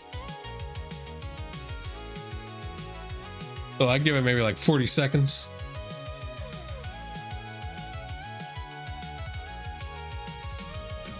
Oh, what's up, Cosmic Spiderweb? Sorry you couldn't jump on. The baby woke up and was crying. That's okay.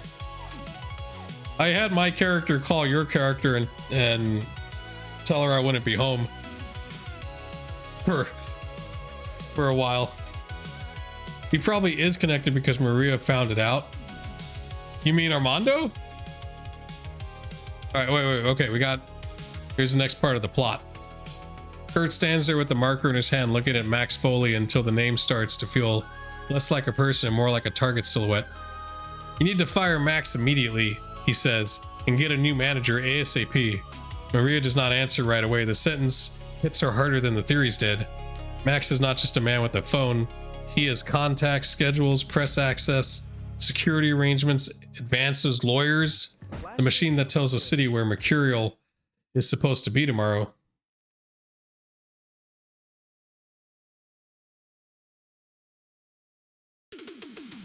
Yeah, that's why Maria left him. She discovered it herself. So you're thinking that the Yakuza evidence is real and not like a plant by Max? Yeah, don't fire him, actually. She rubs both hands over her face. I probably do, she says, but if I fire him right now, he knows I suspect him. If he is guilty, he starts cleaning. If he is scared, he runs. If he's being leaned on, whoever has him hears about it. Never Conquer from the mattress mutters, nothing says please destroy evidence like a dramatic breakup call. Maria gives him a tired look. I'm not defending him. No, Never Conqueror says, eyes still closed. You're thinking like somebody who's been around sharks. Kurt taps the other name on the board. Why don't we just contact... Oh wait, why don't we contact Armando? Ultranova can do it without a trace. Ultranova doesn't look away from the board. The evidence may be a forgery. He may not be connected with the Yakuza at all. That hangs there. Because if the files were fake, then Maria was moved, not convinced. Moved. Maria's mouth tightens. She looks like she wants to reject it and cannot. I saw enough to leave him, she says quietly, but no. I did not run a forensic audit. I was angry. I was scared. I found what looked like proof that the man managing my life had dirty money wrapped around him. Rio leans forward from the couch. And Max was right there with a clean handkerchief and a contract. Maria looks at him. Yes. Kurt circles Armando hard enough that the marker squeaks. Armando won't like being blamed for someone else's benefit. Maria's eyes flick up. No, he would hate that. She sits forward now, less hollow and more focused. Armando is proud, controlling. He wanted to own the room when I walked into it. Somebody made him look like a syndicate animal to drive me into Max's arms. He would take that personally. Never Conquerors opens one eye if he's innocent. I just love how Never Conqueror just keeps talking to us from the other room. He's like, hey, and we're like, hey, get some sleep. It's supposed to be healing. Maria nods. If he's innocent, if he's guilty, he will lie. If he's partly guilty, he will lie better. But if someone is using his name, his money, his reputation, or his enemies to frame the story, he may tell us something useful just out of spite. Real points one finger at the board. That's the first thing about this that sounds like show business and organized crime at the same time. He's just over there lying in bed. You're just like, hey, how you guys doing over there? It's like, why don't you just get out of bed, man? Ultra Nova's comment about without a trace gets a dry sound from Never Conquer that might be a laugh if it did not hurt. Nothing's without a trace, Never Conquer says, but you put enough doors between you and the call. Most people get tired before they find the meat address. Mouth always loaded and ready. Thanks for doing the real stuff. Yes, thank you, Cosmic Spiderweb, if you're still in the chat.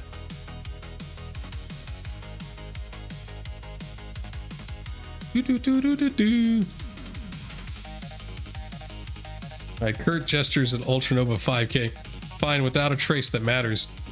Real glances toward Maria's Faraday box. Not from her phone, not from her secretary, not from Here Clean. Bounce it, mask it, make it look like gossip or broker sniffing around. Maria swallows. I know numbers that could reach Armando's people. Not all from memory. Some are in the secretary, but I know one old office route and one woman who used to screen his private calls. She stops herself and adds, if we contact him, I do not want him hearing my voice first. Maria reads it, then looks at Max Foley commenting. Oh, wait, what happened? Kurt writes a new branch on the warboard. Okay, it's the same crap we were talking about, so I'm not going to go over it. If Armando did not do this, she says, then Max may have used the thing I feared most to steer me. Her voice drops. And if Armando did do this, Max still sent me toward the corridor where it happened. Never Conquer lifts one finger from the mattress. That's the part I hate. Every road still runs through Max. He's like, Never Conquers the peanut gallery now. He's just gotta like... Real turns the trid back to the muted news. Maria's face flashes across the screen in old concert footage. Bright and untouchable, while the real woman sits in a dead warehouse staring at her own name on cardboard. Kurt caps the marker. And we don't treat Max like a manager anymore. We treat him like a live suspect with a phone. The warehouse is still. The rain has softened to a steady tick against the roof. Maria looks at Ultranova. If you contact Armando, make sure he cannot use the call to find me. And if he asks whether I'm alive, she exhales. Do not answer that for free.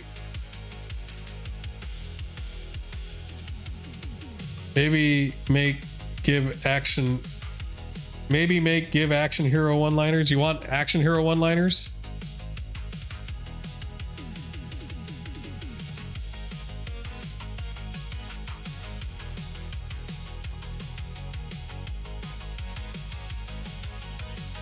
What do we do? Let's see now. I guess Ultranova's gonna have to go out. Like, I'll go out.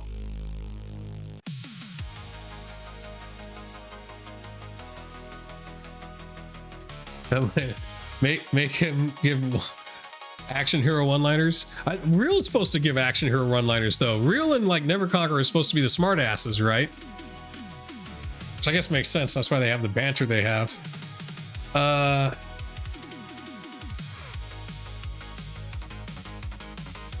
I'm gonna call him from a public phone. Ultranova gets the number from Maria and will walk a couple of blocks to the nearest public phone.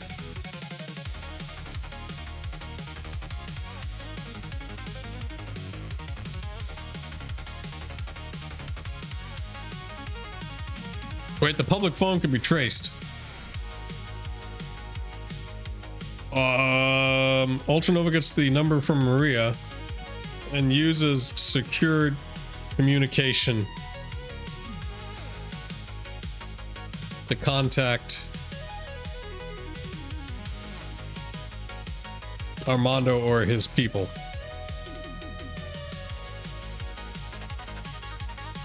Let's just jack into the grid. We just hack the grid.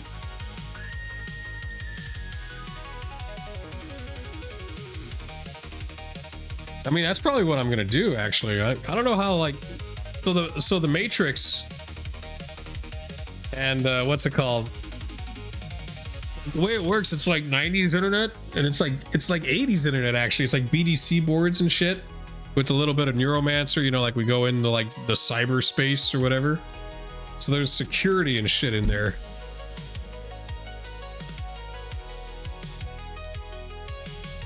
I'm just gonna make it vague. The objective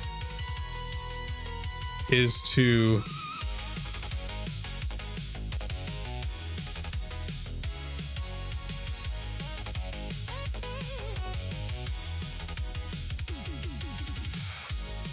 okay, I'll do that one.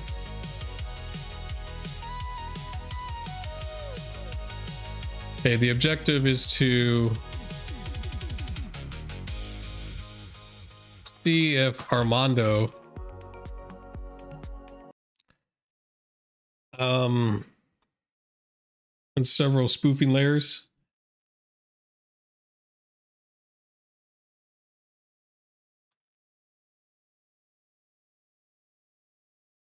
So, okay, so the objective is to see if Armando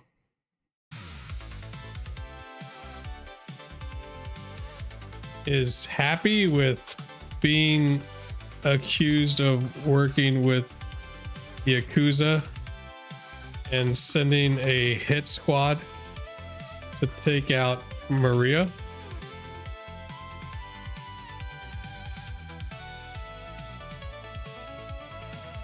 If possible, ask about Max and what Armando thinks. Or if he can provide useful information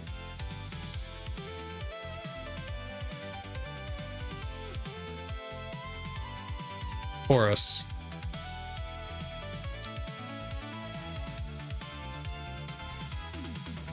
I mean, it makes no sense that we're calling him too.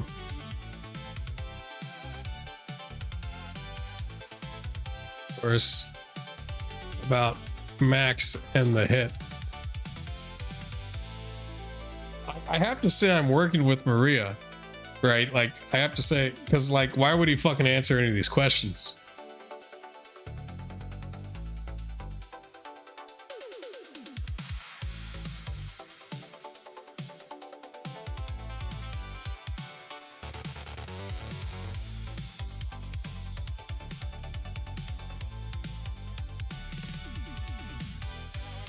All right, we'll go with that.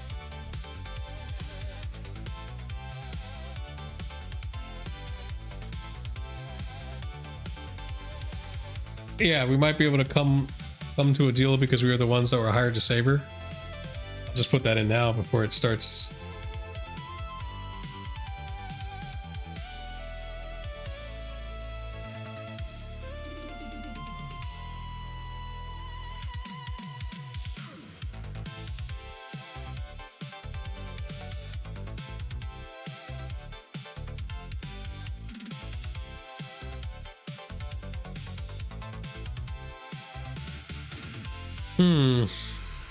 The other angle is to actually find the evidence that Maria was talking about, because maybe Max is like is dirty. I mean, I mean, maybe Armando is dirty and Max is dirty. Maybe both of them can't be trusted. Maybe they're both sleazeballs.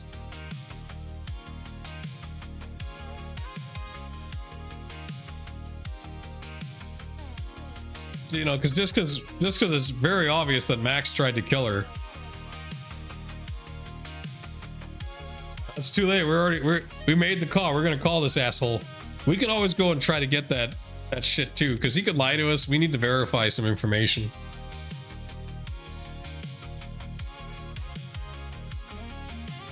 I tell you what though, after this run, we're definitely going to ask Maria for more money. We need to discover the underlying truth, and it's definitely Max. Max is definitely the problem. It's just, how do we get Max? Do we set up a sting? Like we have Maria call him and then have a meet, and then we like attack him? Like that draws him out. Especially if he's not gonna come in with any like guards or anything, you know? Like we could do that and have Never Conquer stay at the safe house with Maria, and then we just show up. We can ask to become her regular security team for a while.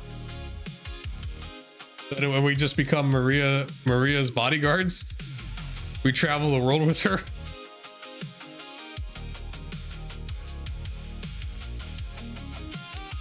All right, Maria does not open the later. Yeah, okay. Maria does not open the Faraday box. She writes the number from memory on the cardboard instead, then adds a name under it. Luz Vega, former call screener, Armando's office orbit. Not family, not muscle, but close enough to put something in front of the right eyes if the words are sharp enough. Since we did such good work, and we just end up just working as bodyguards for her. Give up the runner life? Will it pay as good? Alright, she may still be with him, Maria says, but if she is, she knows which calls matter. Ultranova does not call from the safe house line. He builds the call like a bad alleyway, crooked lair and hard to walk. Then we get 5K a week. You're right, 5K a week ain't bad. Plus all expenses paid. And hazard pay. I want a medical.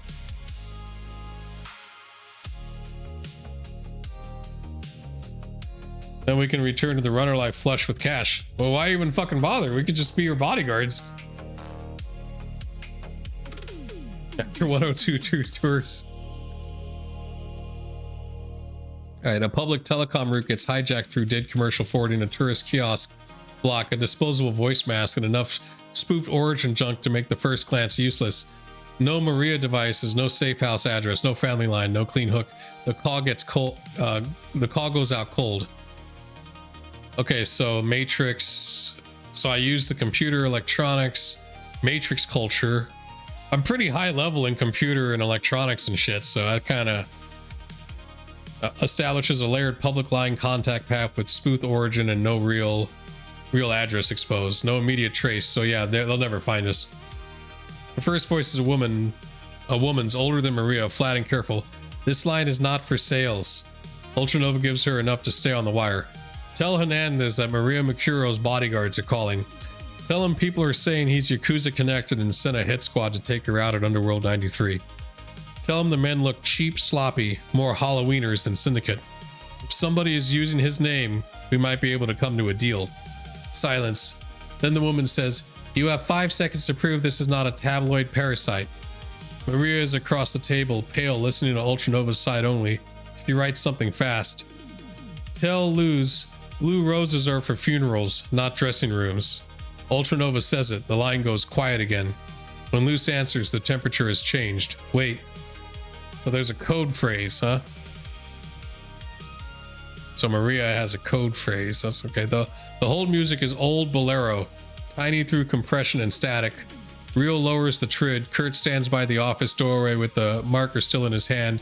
Never Conquer lies still with his eyes open, now listening. I feel like, you ever watch like Beavis and Butthead, like the new ones when they're like older? I feel like Never Conquer's like Butthead, like when he has the heart attack and he's just kind of like laying on the floor the whole time in the episode, like he's just there like, oh, I'm just on the fucking bed. After almost 2 minutes, a man comes on, not shouting, worse, controlled. You have my attention. Maria's expression changes at the sound, even though the voice masks and bad line. She does not speak. Ultranova lays it out clean. Hired to protect Maria, pulled her out alive. Not calling from her gear, not giving location, not calling to accuse, calling because Hernandez's name is being stapled to a Yakuza head story, and the crew needs answers. Armando breathes once through his nose. Happy, he says. No, I'm not happy. Someone puts my name beside Yakuza and a dead singer, and every idiot in the city thinks they understand the shape of the knife. Pause. I did not send men into Underworld 93. I did not hire Halloweeners, not hire bargain soldiers to spray club and hope art falls out. If I wanted Maria dead, I would not need a circus. Oh shit. He is corrupt. Maria closes her eyes at that. It hurts because it sounds like him. Armando continues, and if I wanted her back, I would not make her run into Max Foley's arms. I hate the man.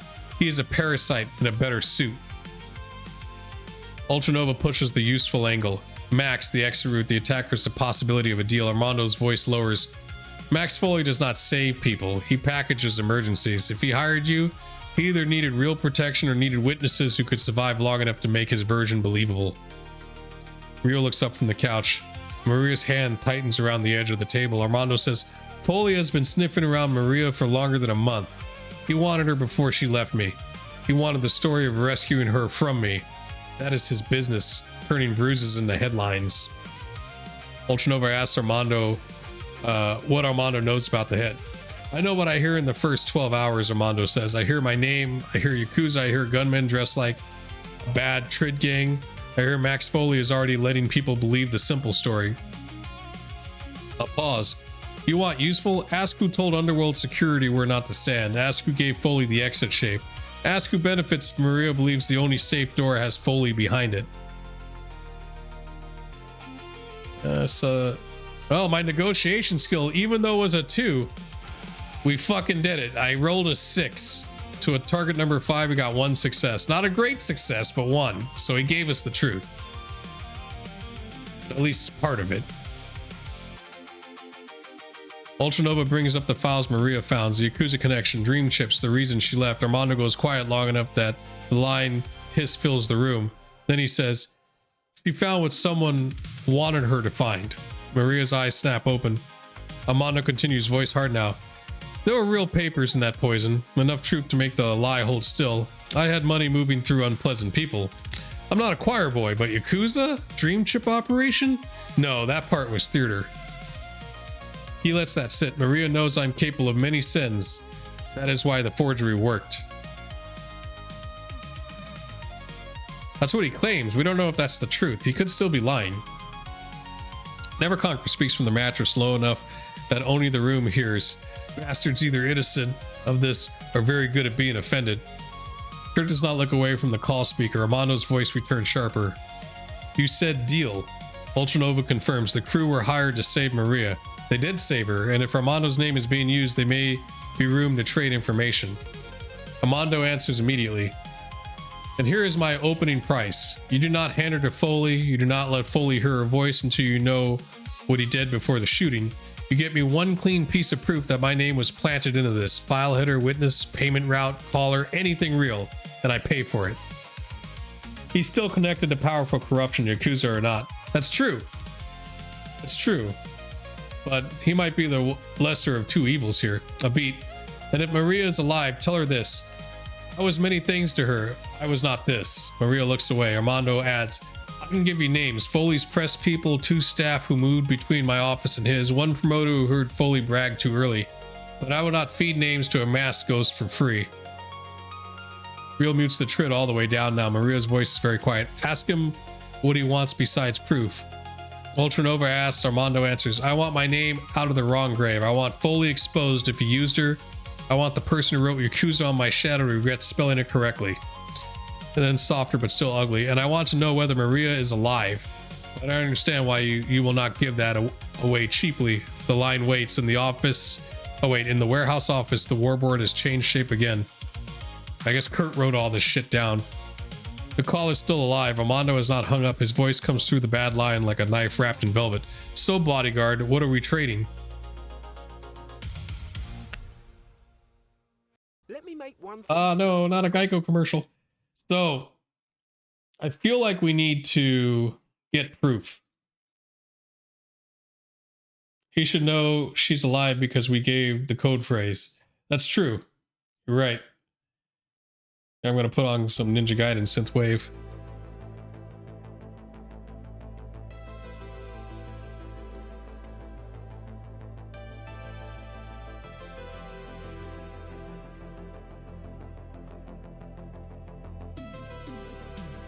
So I'm gonna say you should know she's alive because we gave the code phrase. Give us some time to build a case, or to collect some more evidence from Max. We'll talk price later. Trading info and possible job collaboration. What do you mean by possible job collaboration? Like, elaborate on that one. Because I was thinking what we would do is, you know, what's her face needs a manager. She can just go back to this guy, especially if the shit's planted, you know, because that was the reason she left, right? So that one could definitely happen.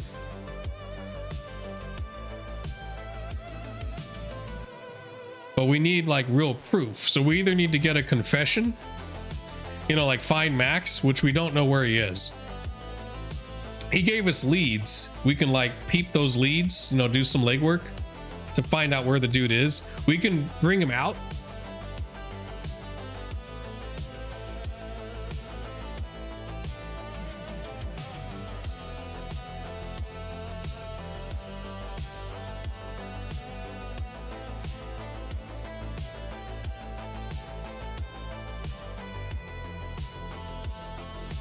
I'm going to ask her if she wants to be back on contract with him.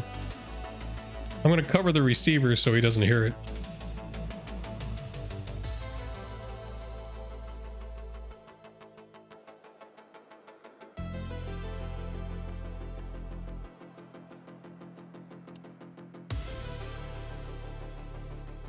You would give us more info after confirming the false data, right? We need to get that data then. That should be the next thing. The other thing we could do is we could try to get Max to come out, you know, like try to say we got Maria, we don't suspect him and shit. Try to get a meetup and then just kick his ass. And he's just Danny DeVito. We can easily kick the guy's ass.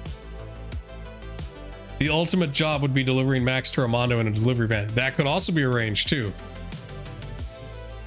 For monies. Gotcha. I now see the shape of it.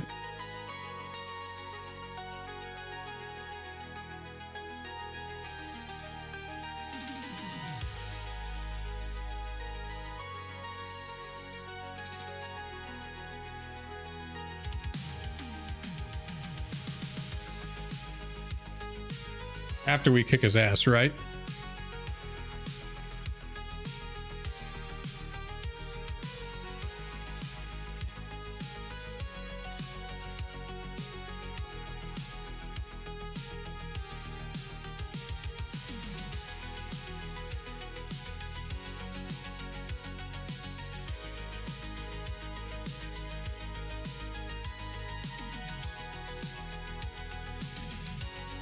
There we go.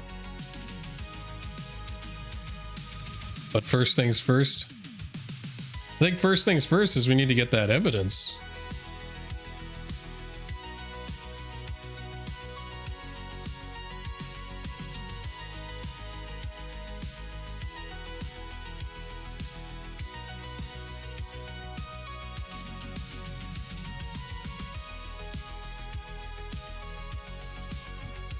So we'll after we hang up the phone with this dude, we'll ask Maria where the evidence is. And then we'll keep her here with Never Conquer because he's going to be in the bed. He will never get out of bed the whole time. He'll just be in the bed the whole time. Talking.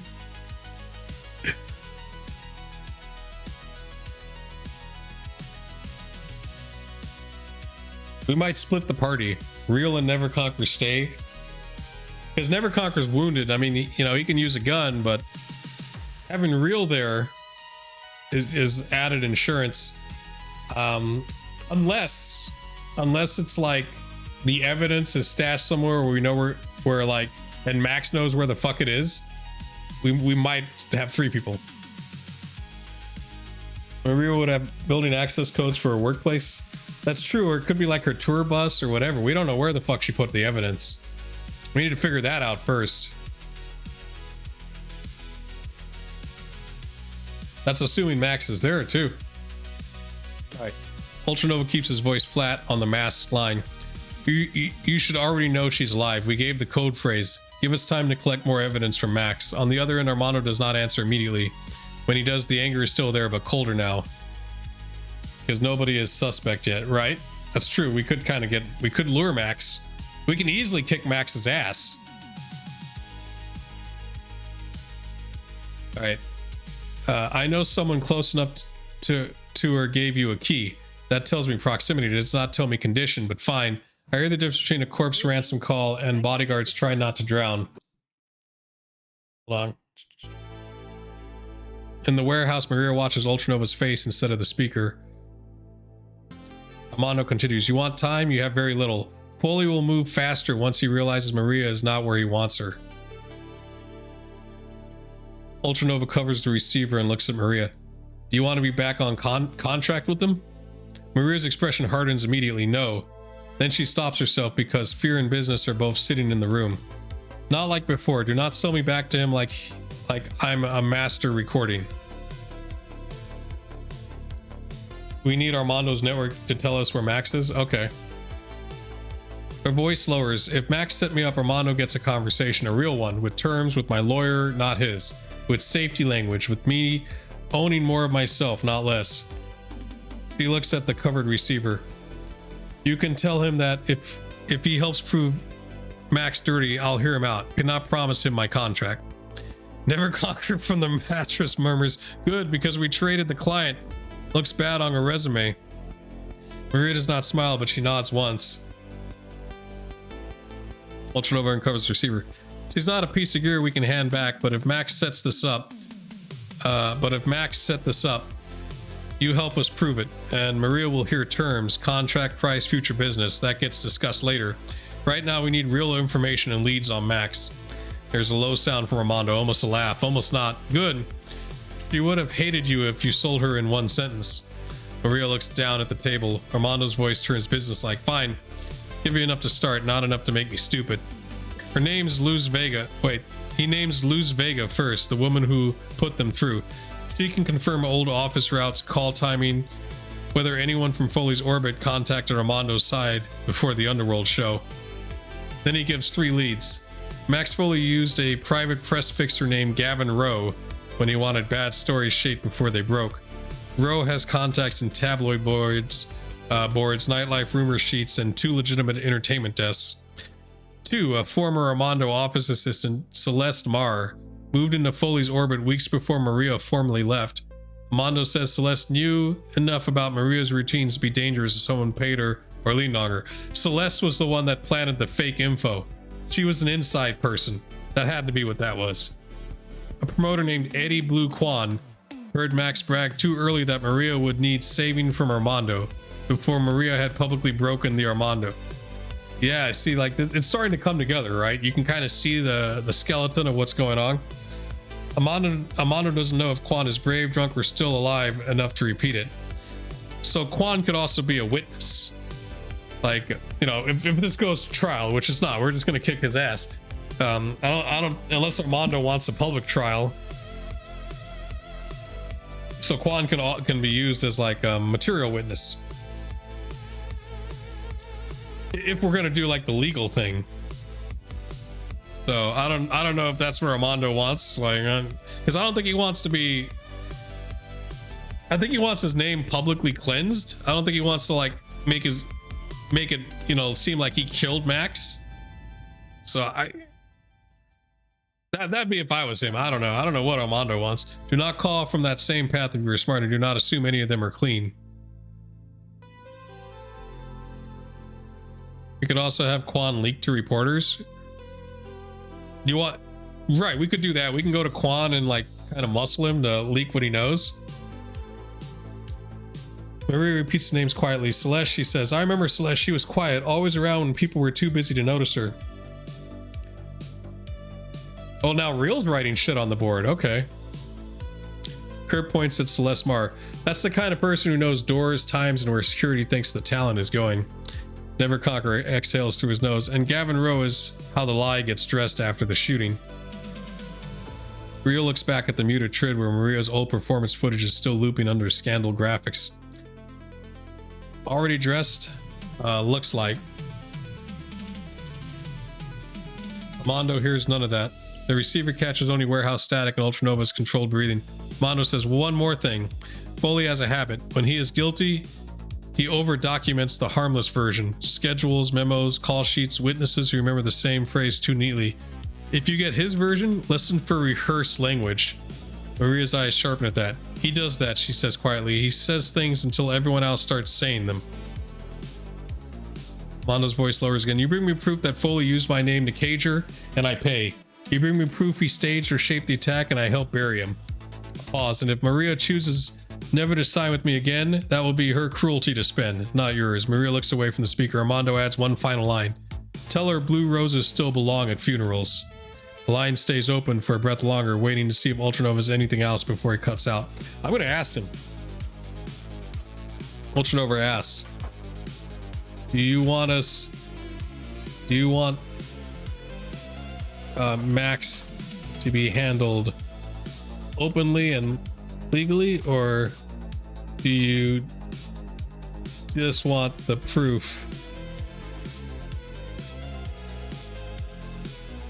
and Max yourself? Because I don't know, because this guy's a record dealer. He's not, or like a record agent. But I want to know. I want to know what this guy wants, because I feel like it'd be easier to just deliver Max to him. If he wants, like, for us to build evidence, that's going to be rough.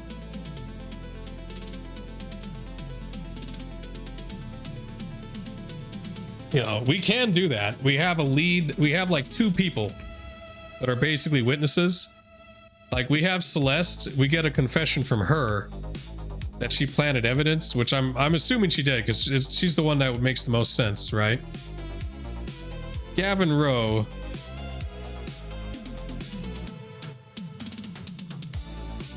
I don't know about Gavin Rowe. He's just a press fixer. We just need the docs at first, right? Yeah, if he wants us to build a case, we'll go after Celeste and Eddie as witnesses. If he wants us to just give him evidence, then we go get the case. God, I hope he just wants us to kill the dude. God, that'd make it so much easier, or deliver him or some shit. Ultranova keeps the line open. Do you want Max handled openly and legally, he asks, or do you just want the proof and Max yourself? We could hack Rowe's files. I mean, we could. But we'd have to get on his computer, unless his computer's on the network, which it probably isn't. And put his files online. We could leak it online too, if we knew what was going on. The warehouse gets very still. Even Real stops moving the remote. On the line, Armando gives a soft, humorous breath. You are asking a dangerous question on a line neither of us trusts. Oh yeah, we sneak into his apartment. Yeah, we can sneak into his apartment, hack his computer. Lets that sit long enough to make clear he heard the real meaning. Then he answers, I want proof first, real proof, not gossip, not Maria's fear, not my pride. Proof that Foley used my name, shaped the attack, or steered her into danger. His voice sharpens. If it can be handled openly, I want him ruined openly. Contracts burned, press eating him alive, lawyers on his throat. Every artist in Seattle knowing what kind of man he is. That clears my name better than a corpse. Maria watches the speaker expression tight. Armando continues, but if your proof says Foley arranged murder and the law cannot touch him, do not insult me by pretending the courts are the only teeth in this city. Never Conquer opens one eye from the mattress. Man knows how to not confess on the phone. Mondo either does not hear it or chooses not to. I'm not asking you to deliver Foley to me, not yet. I'm saying this. Get proof, keep your own copy, give me enough to verify if Foley is merely a liar. I want him destroyed in daylight. If Foley puts guns on Maria, then we can discuss what justice costs after the facts stop moving. Maria exhales slowly. I don't want Max dead because I was scared, she says, voice low enough for the room, not the line. I want to know what he did. He's doing this the right way. Yeah, he's a pro. He's a pro, and it makes more sense for us to do it publicly. So we got to build a case. Kurt nods once, marker still in hand. Real says daylight ruin is cleaner if it sticks. Never Conquer's voice comes rough through the mattress, and if it doesn't stick, everyone keeps their receipts. Is Never Conquer lying face down on the mattress saying this shit now? Armando speaks again. One more thing, if you find proof Foley used club staff, press staff, or one of Maria's own people, do not show it to anyone connected to him first. He will turn witnesses into ghosts without touching a gun. Maria's eyes flick to the board where Celeste Mar, Gavin Rowe, and Eddie Blue Quan are written. Armando's voice drops. And bodyguard, if Maria can hear me, tell her I understand why she will not speak. Tell her that it's the smartest thing she has done today. Yeah, we need the forged evidence. The bad line, Armando waits guarded low.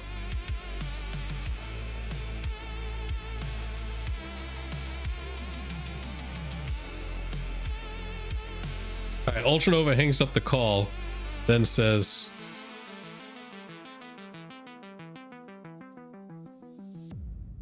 we need the evidence first. Then asks Maria where he put the evidence that fingered Armando. Well, I'm gonna use that term, fingered.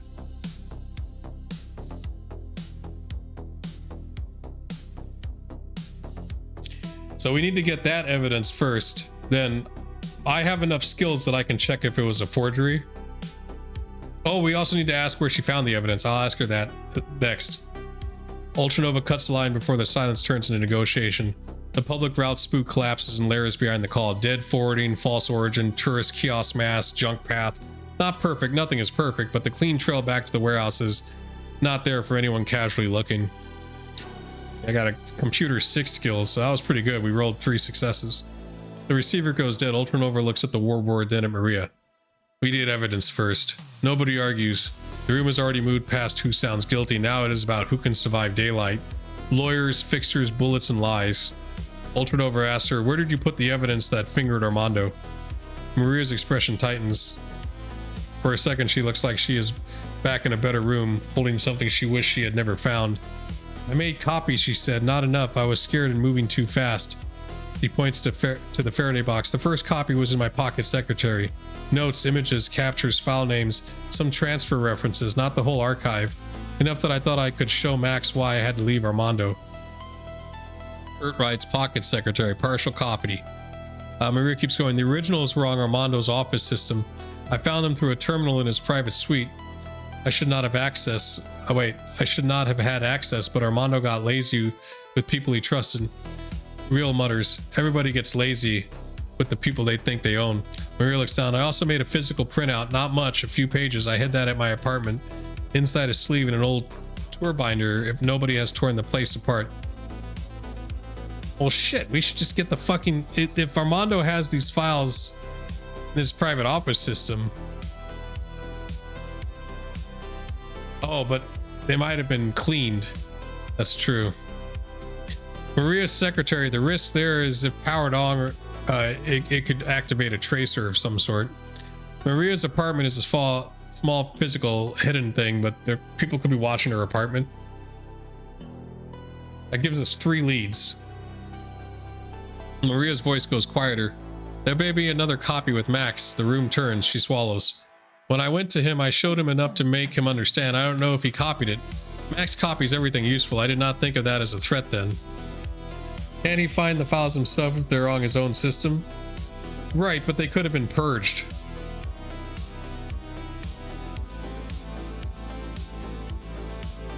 Neverconquer's eyes open halfway from the mattress. Max got handed the bait and maybe the receipt. Maria nods once, sickened yes. Because that's what it's saying here is the original source location Maria addressed was in Armando's private office system. Contents may be changed, deleted, trapped, or logged by now. So also, I don't think Armando's going to give us the real stuff, right? He'll give us a forgery too. It doesn't look that good. Shit. I thought she just had the full evidence. She's only got like partial evidence.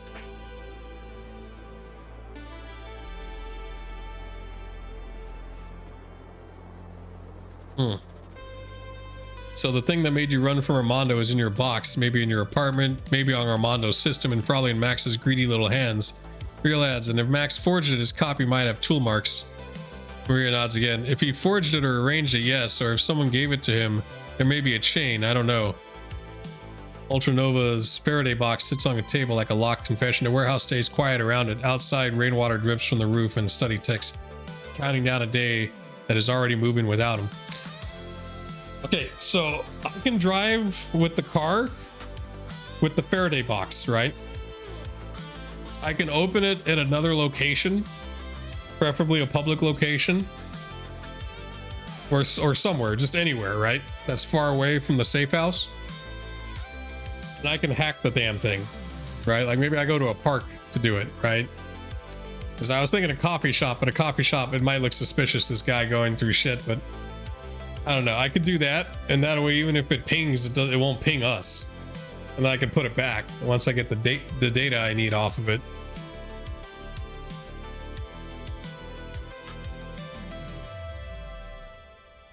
You could just connect it while it's in the Faraday box. No Wi-Fi direct line. Well, there's no Wi-Fi in this world, so it would be like, I think it uses like the old cell phone logic, right? I'm gonna ask. Can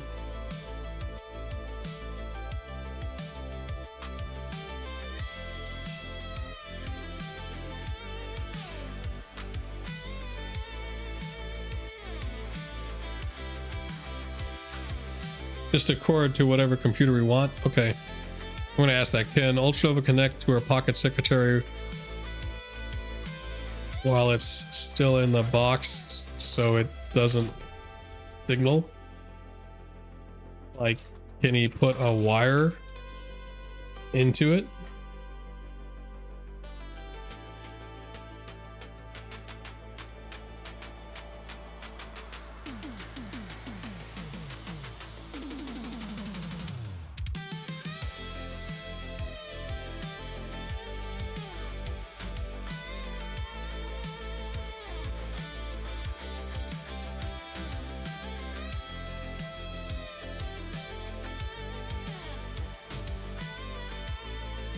Oh crap, I can. Yes, Ultranova can do that. In Shadowrun 3 2060 terms, he can treat the pocket secretary like a physical device, not a wireless matrix target. Mechanically, I resolve it as maintain signal isolation. So that will use my electronic skills. Kirk can assist with the security system and electronics. Step 2, access copy from the pocket secretary safely. So that'll use my computer skill. Target number depends on locks, encryption, tamper protection. Step 3, evidence handling. Make a clean copy, preserve original state. So yes, wire into it while it stays in the box is the right Shadowrun 3 era paranoid runner move. All right, then we do that.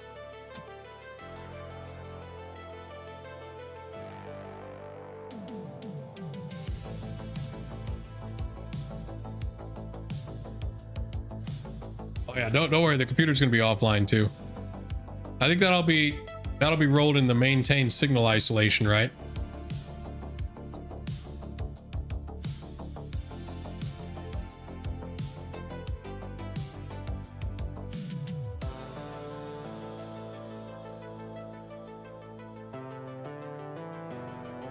Because I don't think I use the computer. I think what I have is like a decker. Like I have a device. It's basically a keyboard. And it's what I use to hack shit. Is I think I have a jack or whatever. Just put the encrypted files on a memory device to plug into the net and send them to Armando and give him the decryption code on a separate encrypted line.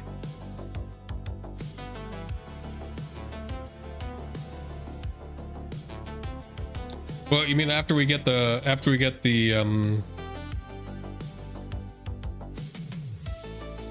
hack the thing? Oh shit, here we go. Ultranova and Kurt. Oh, after we or the code will be a passphrase both he and Maria know. Well, he doesn't. I mean, we could give it to him now, but I was thinking we would build this case. Ultranova and Kurt turned the Faraday box into the little surgery table. I mean, I guess we can just give it to him now too. We figure out a way to contact him. Kurt cuts a narrow cable pass through into the seal, then wraps the opening with mesh, foil tape, and enough paranoia to make it look like the bomb tech's lunchbox.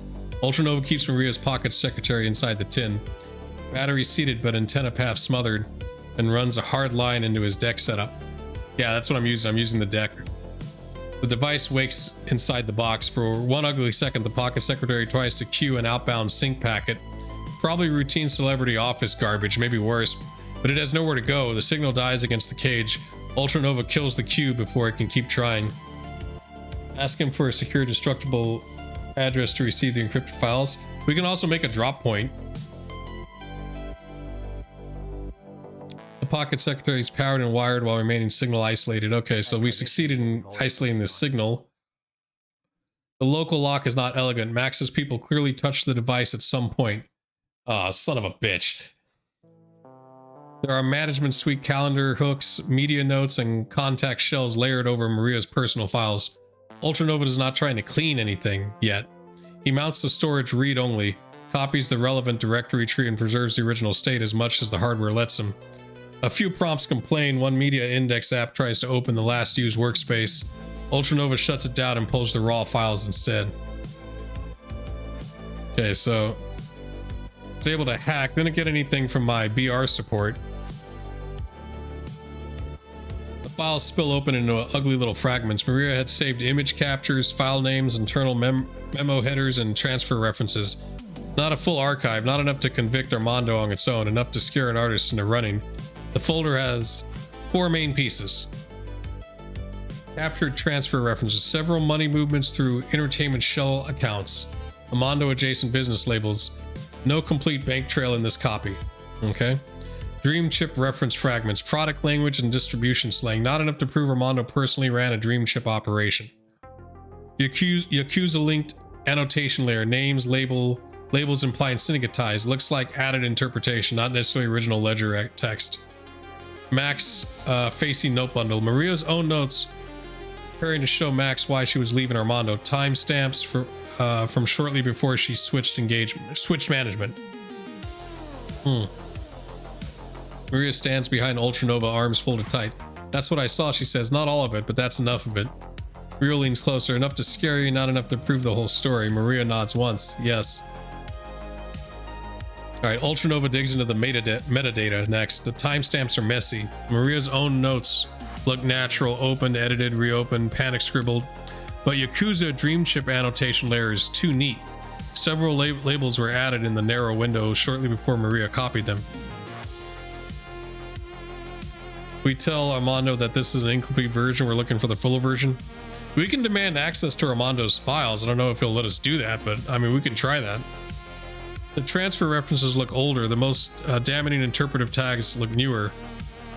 There's also a source path fragmented that does not look like Armando's internal naming convention. It is partial, not conclusive, but it smells like an imported overlay or a prepared summary document. Kurt sees Ultranova pause and says, "That bad?" Ultranova sees the shape of it now. Real dirt. Then a clean story wrapped around it. This is what Maria had kept to scare her. We can tell Armando to compare with his own files. Well, I need to look at his own files because we need to see if this, because this is clearly a forgery. Like what we're looking at here, like what I'm finding in the metadata is pointing that it's not real. It doesn't match up. Maria's face goes pale. So Armando was telling the truth. Never conquer answers from the mattress, rough and tired. Part of it, worst kind. That's exactly what he wanted too. Yeah. So because I rolled that, we found some red flags. We don't know who created it though. Gavin Rowe created it, right? It's starting to make sense. Gavin Rowe created it. Celeste planted it, and then the other guy is just a witness for Max being a loudmouth and a drunk. All right. Rio looks at the frozen new image of Maria on the TRID, then at the copied files. Max didn't need a perfect lie, just one good enough to make her run. Maria's voice is quiet. And I ran. Hence, never conquer ships and goes, yeah, away from one bastard, maybe toward another. That's not your crime. Pocket secretary remains inside the sealed box, wired but contained. The copied files sit on Ultranova's local system, isolated from the outside world. No outgoing connection has touched Maria's device.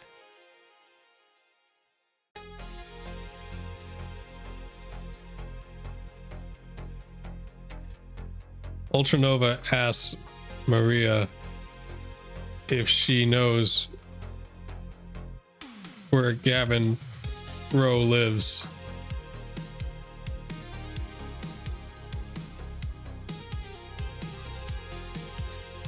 And that's the dude's name, right? Gavin Rowe. We can also interrogate him and force him to give up his knowledge and files.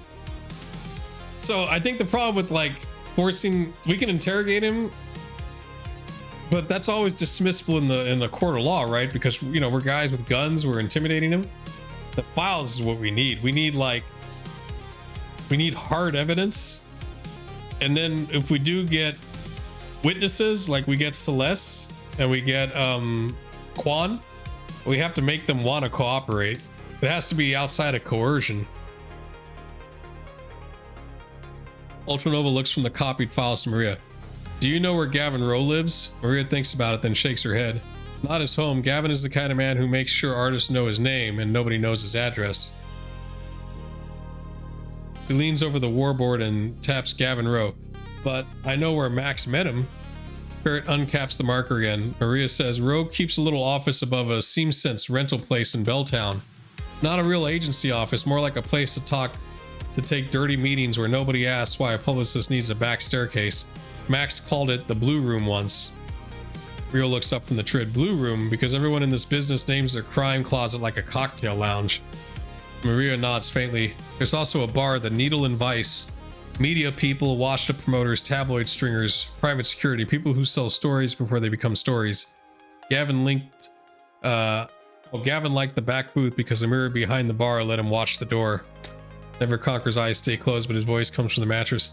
That's not a press fixer, that's a rat but stationary. God, I hope when we split the party, Never Conquer can still talk to us, like call us while he's on the mattress. Maria looks at the board again. I do not know where he sleeps, but if he's managing Max's version of the story, he'll be near a phone, a screen, or someone who owes him a quote. We can assume the shit's in his office.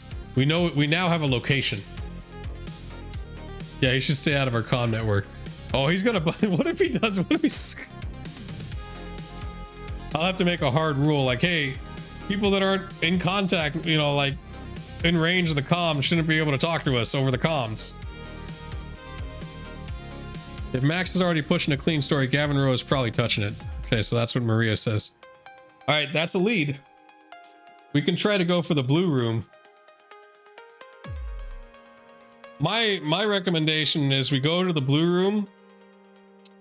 We use Kurt's like stealth and security systems, you know, like lockpicks and shit. It's the middle of the day, right? Like it's like probably noon now that we've done all the like. Let me ask. What time is it in game?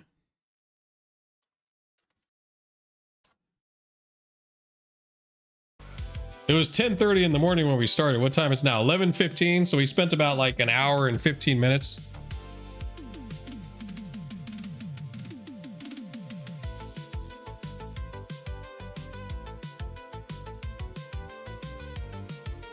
So yeah, I think we go to the office, right? We can't. It's the middle of the fucking day. I don't know where this guy's office is, but it's probably not a shithole. I don't think we can just walk in there like full equip, you know what I mean? Yeah, we get in there like, so Kurt gets me in, I get on the computer and I start hacking the fuck out of it. We do the whole 90s hacking montage, right? We get the files we need and we get the fuck out. If the guy's there in the office, I guess we could wait until nighttime. We don't really have to go right now. You have to get to your real floor mattress. Good luck. Well, okay, I'll take over Never Conquer then. Damn, the game is much more true to life than we thought. Have Maria draw us a map. Thanks for hanging out, Never Conquer. You're just gonna be. We're gonna keep you in the safe house. I'm gonna have you and Real in the safe house, and both of you can guard Maria. That makes the most amount of sense.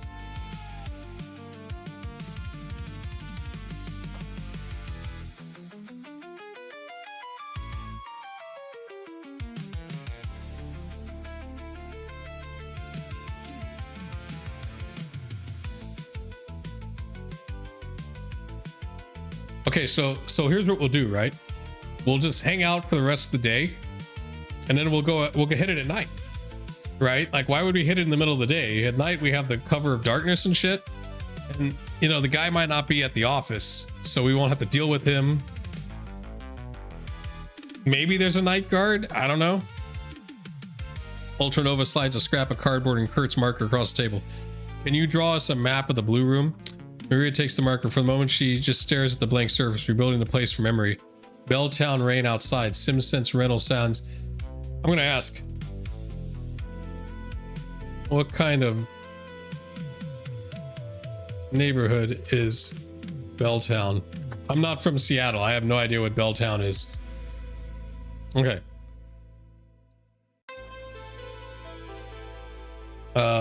Max hands on her elbow. Gavin rose, smiling like the room belonged to him. Then she starts drawing. It's above the SimSense place. Street entrance is separate. SimSense, so that's like the legal chips that you can purchase that aren't addicting to put in your, like, you know, slot on your in back of your head or some shit. Street entrance is separate. It's like the entertainment of the future, like VR, but like in your head you jack in. Narrow stairs up. The office itself is small. Blue carpet, blue wall panels, cheap soundproofing. Gavin sat with his back to the wall, not the window. Max liked the couch. There was a little back room or storage closet, but I never went inside it. He marks an X. This is where Gavin sat. Then another. This is where Max sat. All right, what does this map look like? Maria's rough sketch. SimSense rental storefront scale. Downstairs street level, street sidewalk. So here's the SimSense rental storefront. So it's like Blockbuster. It's got neon glass and a public entrance, and then the side alley with a side door. And in the side door, there's narrow stairs that go upstairs, the second floor. Possible window, cheap blind, street side. Stairs in from the side. Gavin sits here. Desk, computer, paper terminal. Possible storage, hall landing, narrow space. And then Max sits here by the low table. Okay. It's fairly straightforward. Likely features we remember. Separate side entrance from street alley, not through main SimSense. So we don't have to go to the first lobby. We go around the corner and we go up the stairs. Narrow stairs up to office landing. Main office with couch, low table, Gavin's chair, desk comm. Window or street facing wall with cheap blinds. They might be able to see us from the street. Back terminal and storage.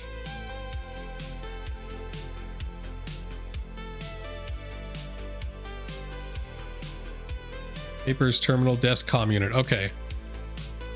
Yeah, well, we'll definitely get it. When we get there, we'll do that. We'll check storage. Small backroom storage. Maria never entered it. Gavin preferred sitting with view control of the room. Max usually took the couch and let Gavin host. When we get inside, yeah, that'll be the plan. Maria taps the storage mark. I don't know what's in there. I only remember Gavin going in once and coming back with a hard copy folder. Not a drink, not a coat, paper. So there's like files there, like hard files. We will check it out. Also take a scanner or a camera.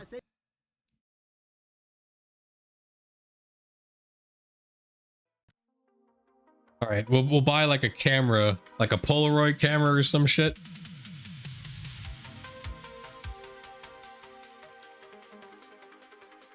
Kurt writes beside it. Dirty meeting office. All right. Rio looks at the sketch from the couch. Looks like the place where truth goes to get edited. Maria caps the marker and pushes the map toward Ultranova. That's what I remember. All right. So what is Belltown? Belltown is a downtown Seattle edge neighborhood. Not barons, not corporate AAA glass tower territory. Think nightlife, SimSense storefronts, bars, cheap offices, old apartments, media parasites, musicians, promoters, fixers, club kids, security contractors, and people who sell rumors for rent money. For play, I treat this part of Belltown as general feel, wet neon clubs, yeah, SimSense, security moderate. Okay, high near corporate tourist nightlife money. Much weaker in alleys and backstairs, old buildings and rented offices. All right, Lone Star or corporate security. So Lone Star is the cops. Present enough that obvious military armor, long guns, or open runner behavior can draw attention. Concealed pistols, light armor are common enough not to instantly panic the street. So we'll take your sword. We'll go in the car. We won't take the bike. The bike is too obvious. We'll take your sword. We'll put your sword in like a bag along with your security shit, you know, like a duffel bag or a gym bag or something. So it just looks like a dude with a bag and a trench coat. That way, if we need the sword, we can pull it out. I'll have my pistol. I'll leave the drones in the car. We're going to use my hacking primarily, right?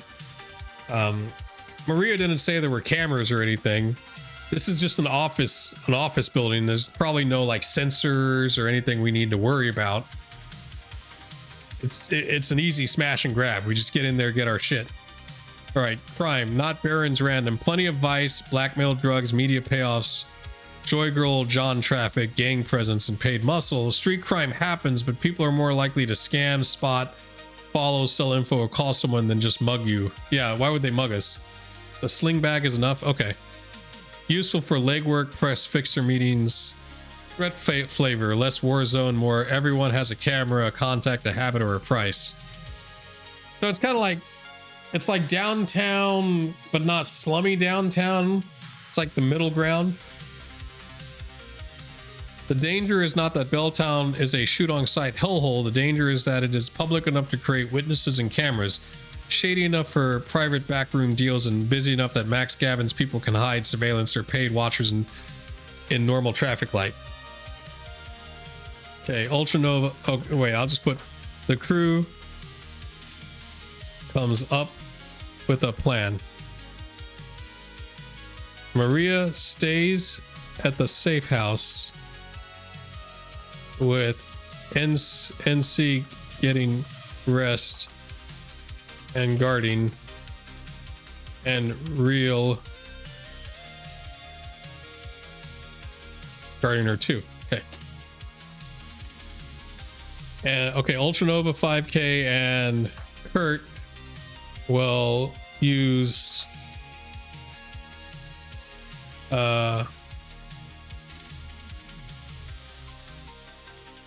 we'll use light public loadout. Kurt will have his security kit and katana in a sling bag. They will wear sunglasses and baseball caps. You know, the typical look, right? Baseball caps or hoods to hide their identity.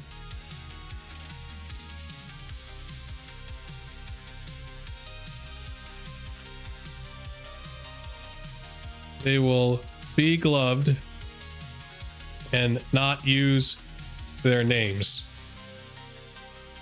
when communicating on site.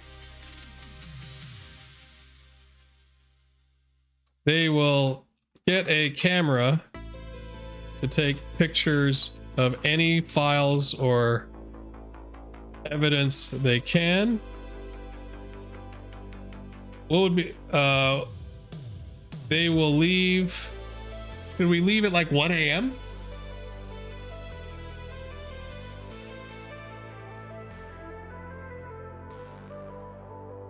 Or like 3 a.m. If it's like a party place, maybe 1 a.m. You know, if it's close to like the nightclubs, 1 a.m. might be too early. If we go at like 3 a.m., the clubs probably close, or you know, that it's dying down, so there'd be less traffic, less people seeing us. And a memory device to copy digital evidence, 3 a.m.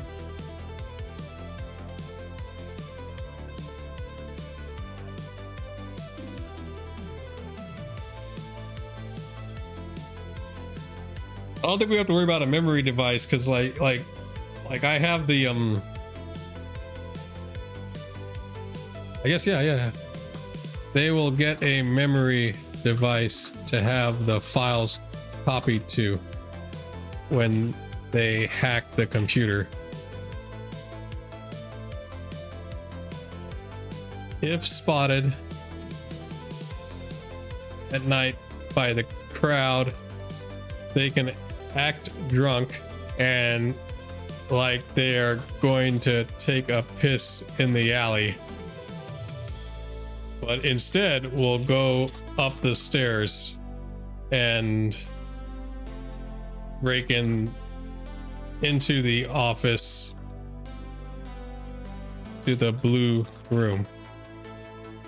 All right. I think that's the plan. So unless something happens throughout the day, at 3 a.m. we'll do the run.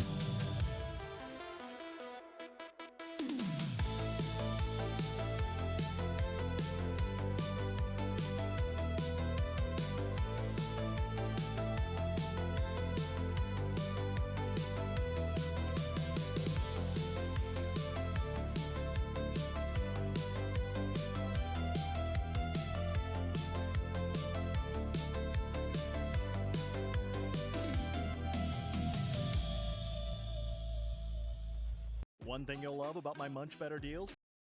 Did I tell him we were taking the car?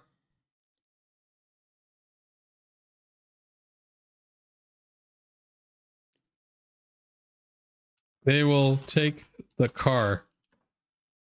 Oh shit. I'll retcon it that we took the car, if it didn't already make us take the car. The plan settles into place. Maybe we should tie up Max? If he's there.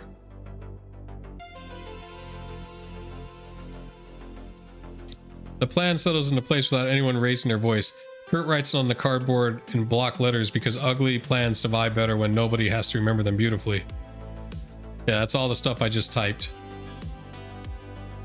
Maria reads the board and looks at Kurt's notes about acting drunk. That will work in Belltown, she says. Half the people in the alley at 3 in the morning are pretending to be less sober than they are. Rio lifts through a remote without looking away from the camera feed. I'm offended by the implication that my entire tactical contribution is sitting on my ass, watching Maria in the trid. Never Conquer from the mattress says, it's your core competency. Let excellence happen. Rio points at it. Wounded men don't get reviews. Ultranova pulls what they need without making the plan louder than it has to be.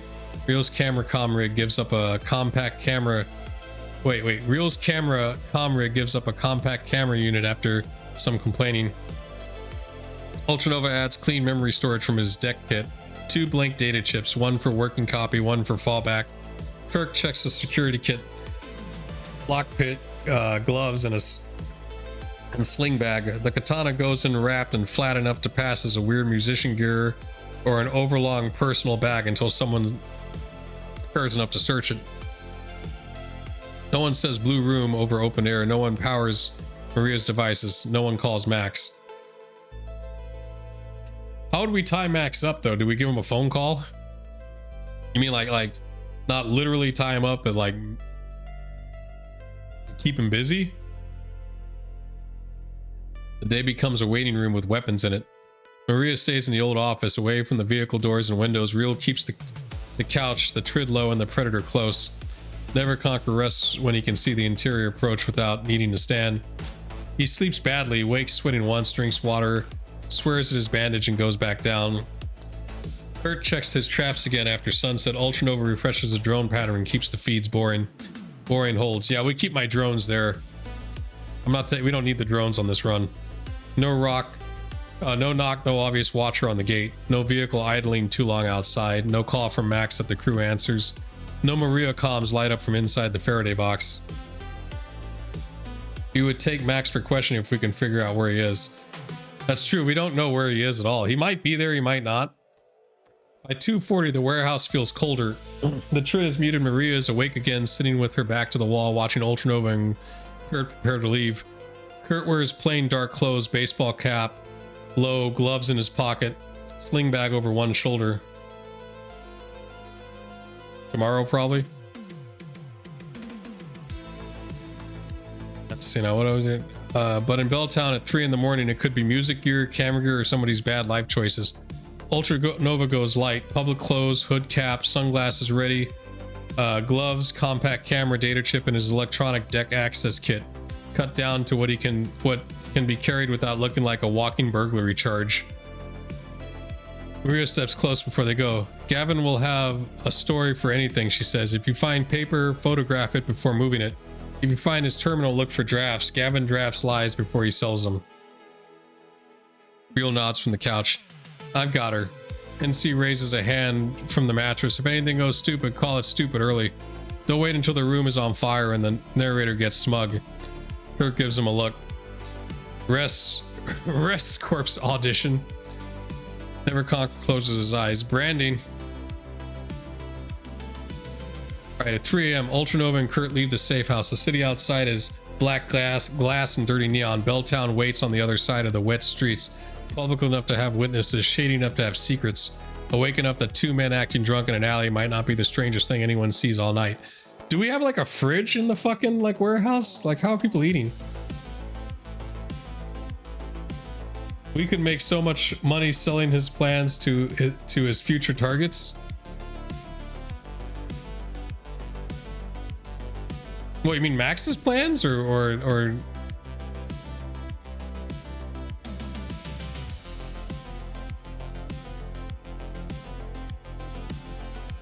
if it's a hideout? Yeah, I assume that's already in the budget. Like, we already had food stashed.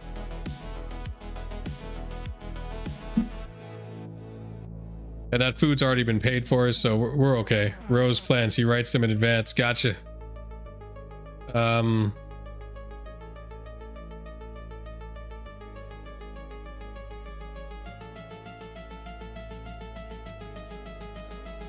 put, they will take the car. Ultranova stops at the vehicle boy and points to the Americar. We take the car. Kurt looks at his bike, then at the rain, then at the sling bag. Yeah, fine. Nothing says casual Belltown drunk like arriving on a motorcycle with the burglary tools and a sword. The bike stays inside the warehouse. Ultranova and Kurt take the Ford Americar. I love how like somehow we're able to use like actual brand names like Harley and Ford. Like, that must have been back when, you know, you could do that type of shit and you didn't have to pay like rights to it or whatever, or either that Shadowrun was so small no one cared. Either way, it's good that we have it. Keeping the interior clean and boring. No visible hardware, no loose weapons, nothing in the passenger compartment that screams runner if a patrol light sweeps the windows. Yeah, we don't want to get, if we get pulled over.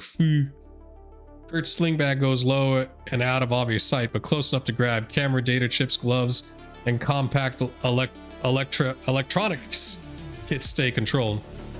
Real watches the gate feed from the couch. Don't bring back reporters. Never Conquer mutters from the mattress. Or clowns. I hate this night enough already. Maria stands near the office doorway, arms folded tight. Gavin's office is above the SimSense Rentals side entrance. If the street looks too awake, the drunk act is normal. If the stair door is watched, that's not normal. Americar rolls out at 3 a.m, lights low, speed normal, looking like every other tired piece of late night Seattle traffic.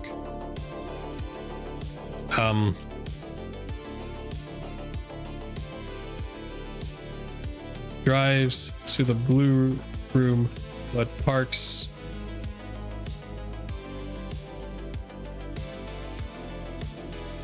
like a block away. I'm gonna park it like out of the visible range of the room. We're gonna walk the rest of the way because I don't want him to make the car, you know, in case somehow they remember the car from the night. But I don't think he has enough security set up to like see. He has windows on the second floor, but as long as we're out of sight of those windows, they won't see us. If we drive right up to it, basically, they would see the car if anyone's in there. Ultranova keeps the Americar boring. No fast turns, no heroic driving, no hard brake lights. He lets the city swallow them as ordinary late night traffic. Delivery vans, drunken rides, home cabs, lone wage slaves running too late or too early. The car cuts toward Belltown through wet streets and old neon, never taking the cleanest straight line to Gavin Rowe's office. I don't know why I had to drive like an idiot. We're not going to get tailed from the safe house. By the time the SimSense storefront district starts showing up in reflections, America has not picked up any visible tail that Ultranova or Kirk can call. Ultranova does not park in front of the blue room. He rolls past the target block without slowing like he cares, then takes the next turn and finds a legalish street slot about a block away. At a direct view of the SimSense rental frontage and side entrance, the American noses in between a battered compact and a delivery van with old graffiti on the rear doors. From here, they can reach the side alley on foot without the car sitting under Gavin Rowe's windows. Belltown at this hour is not asleep. It is just sick of pretending. A few bars still bleed noise. A SimSense rental sign flickers blue-white down the block. Two drunk club kids argue under an awning. A private security man smokes in a doorway and watches nothing in particular with the dead eyes of a man paid hourly. Somewhere above, the storefront's cheap windows glow behind blinds. Kurt adjusts the sling bag and keeps his cap low. Nice neighborhood, he mutters. Smells like wet money and bad decisions. Alright, so here's the map here. Clothes shop, SimSense rental, side alley, straight door. So it's a cross street. So these are streets. So this is like a block view. And we parked over here like a block away. Ultranova kills the engine. Rain ticks off the roof. The target block glows through wet glass, close enough to walk, far enough that the Americar is not part of the scene yet. Okay. Ultranova and Kurt head to the alleyway stairs. If they are spotted, they will act drunk and looking like they are going to take a piss in the alley. I think that's good cover, right?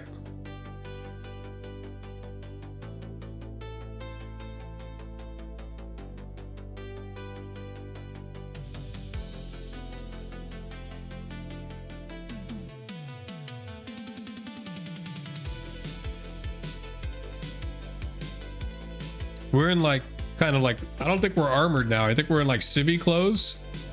But that's okay. This might not be a combat situation. This might just be infiltration. You know, lockpick a door, hack a computer, lockpick another door, take pictures of files and filing cabinets.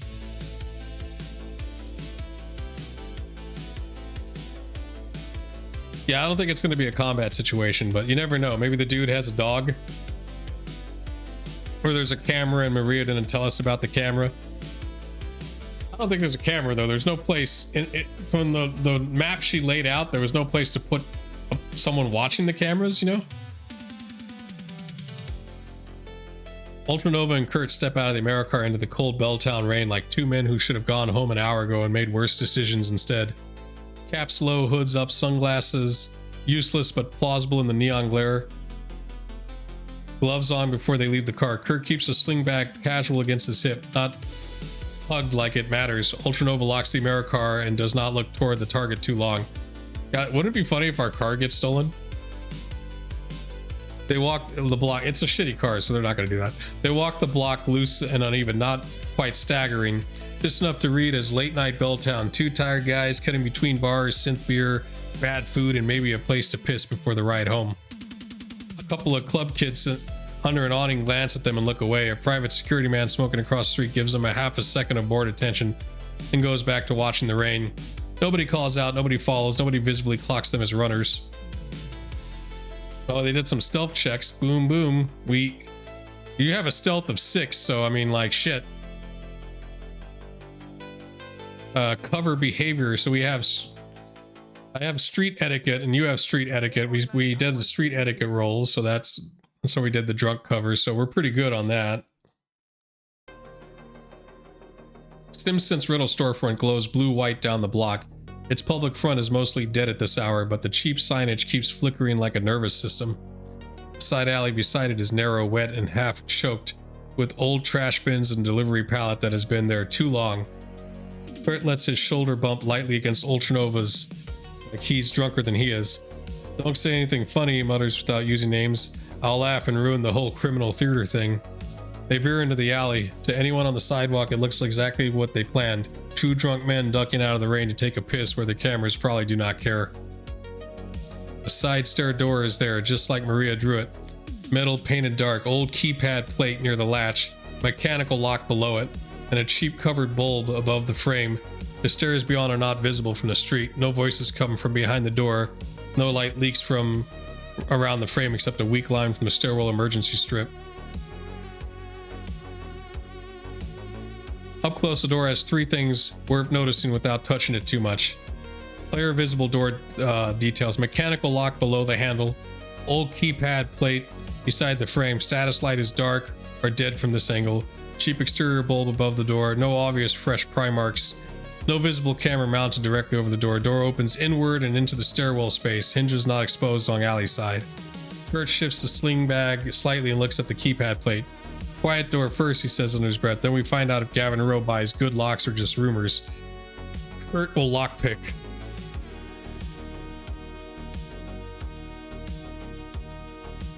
Kurt will lockpick and Ultra will disable the keypad while looking for alarms.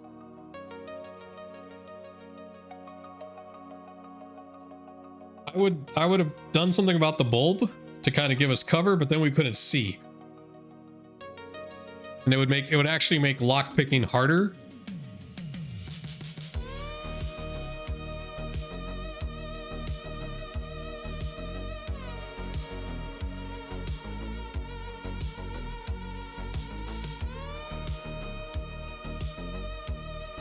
But then again, what are the odds that someone's in the alleyway?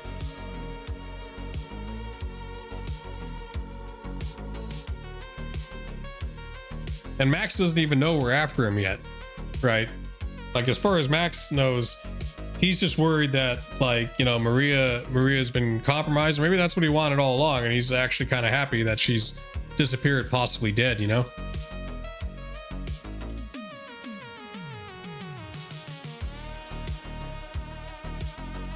Because Danny DeVito clearly did this.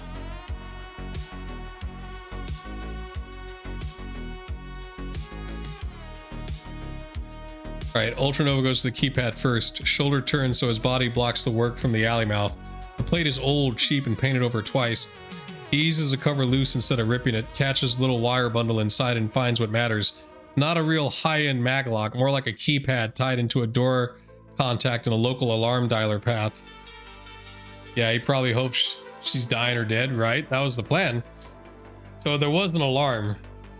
He bridges the contact, kills the keypad's ability to notice the door opening, and leaves the faceplate looking undisturbed from more than a meter away. It looks like it the way we're behaving. That's true, we could have kidnapped her.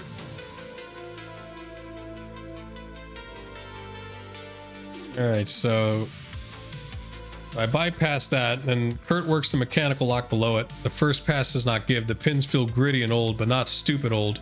Somebody replaced this lock after the last drunk tried to shoulder the wrong door. Kurt freezes when laughter spills from the sidewalk, letting two club kids stagger past the alley mouth to them.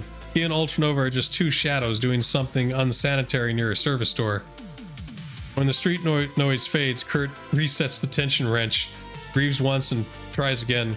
This time the lock gives with a tiny ugly click. So lock picking covert entry. So he didn't succeed the first time. The lock does not open on the first pass. No alarm triggers because Ultranova has already disabled it. Street cover while waiting. Kurt's stealth is pretty high. My stealth's pretty, you know, not high, but I pass it. Passing pedestrians do not react as if they caught a burglary in progress. Okay, so they didn't see us. And then the second pass, you lockpicked it. Spent about 2 minutes doing that. The door opens inward into a narrow stairwell that smells like wet carpet, dust, old smoke, and overheated plastic. A weak emergency strip glows along the steps. The sound from the street drops fast behind the door. Inside the building feels thin-walled, but asleep. Kurt slips the lock tools back into his kit and keeps the sling bag close. Doors already murmurs, no bell, no scream. What is this emergency? I guess it's just like a thing that glows in the dark or whatever. I'm gonna ask, what is the emergency strip? I spelled it wrong because I'm tired. You're just gonna have to deal with it. The emergency strip is just a weak, low-powered safety light strip. Yeah, that's what I figured, like an old glow tape or dim emergency floor lighting. Yeah, so it's just there. It just kind of marks that. Shit, did we bring a flashlight? I'm gonna assume we brought a... No, that one also looks fucking... Well, we can see in the dark, sort of.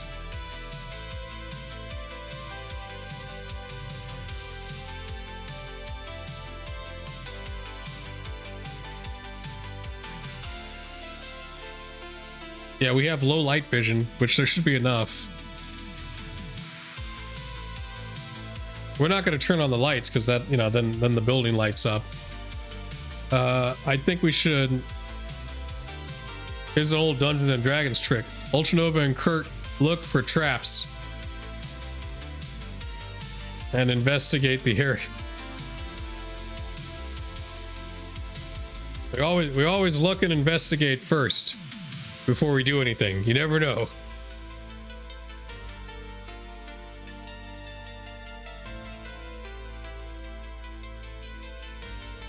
That's the alleyway, but what? We're not in the room yet.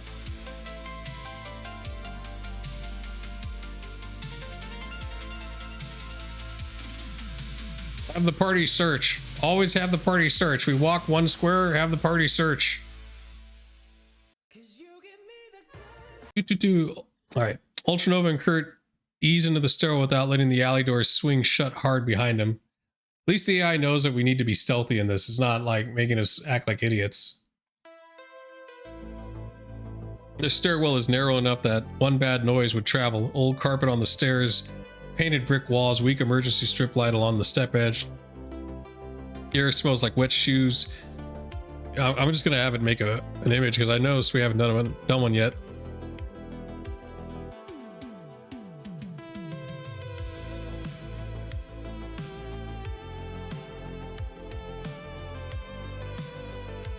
While I read the fiction. Okay, so the air smells like wet shoes, stale smoke, and cheap plastic, right? Kurt crouches first, checking the lower steps, frame, hinge, side, and carpet edge before putting real weight on anything. He finds old dirt, gum, 2 dead cigarette butts, and scuffing from normal foot traffic. No trip line, no pressure mat, obvious under the stair carpet, no fresh wire run along the baseboard. So we all did our perception checks. Yeah, you got intelligence 5, right? Or perception via intelligence, and then security systems 4, so that helped kind of sweep the room. Ultranova studies the cheap light strip, the keypad wiring path, and the inside of the door frame. The keypad contact is already bypassed, was the obvious alarm layer. There's a thin old comm wire in the wall, but it runs upward toward the office level, not back out to the live building alarm panel. He also spots one thing worth caring about, a tiny smoked plastic dome near the upper landing, half hidden by a bad paint job and dust. Not above the alley door, up near the office door, old camera or sensor housing. His angle down the stairs, not out at the street. Kurt sees Ultranova pause and follows his sightline. Camera up top, Kurt whispers. Cheap one, maybe live. Shit. I didn't bring the drones. They stop and listen. No footsteps overhead, no chair scrape, no voices from the office above. Somewhere below and behind them, the alley breathes rain and distant bar noise. But it's an off-site camera, right? Because there's not a fucking security guard up there. So if we move fast, we can deal with it.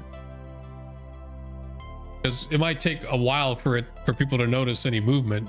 They might be recording, and it will show up on a recording, but that's fine. I don't give a fuck about that. Maybe we can loop it. It's how can we touch it though? It's on the ceiling. So I'm not too worried about tripping an alarm. You know, and we're disguised. We're disguised enough. They might make us, and even if they do, who cares? Alright, Kurt takes 3 steps up with the weight on the stair edges, not the center. The carpet deadens him. Ultranova follows far enough to keep the dome in view, but not enough to silhouette himself under it. The landing above has a second door, probably the blue room office door. Painted blue-black. Better lock than the alley door. A little comm buzzer beside it. No light spilling beneath. But that does not mean empty. Shit, another fucking lockpick. Alright, well we don't hear anything, so I don't think anyone's up there. So are we in the lower level alley door, upper landing partial view, stairs rise to landing, smoke dome, cam angle down. This map is totally pointless. Kirk keeps his voice barely above breath. Next problem is that dome. If it's live, it saw stairs. If it's dead, Gavin's cheap.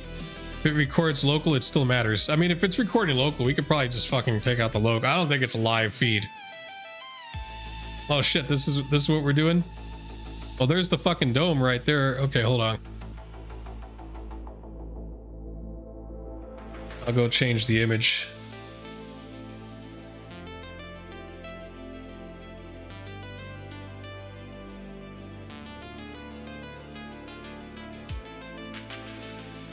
All right, so that's what we're doing.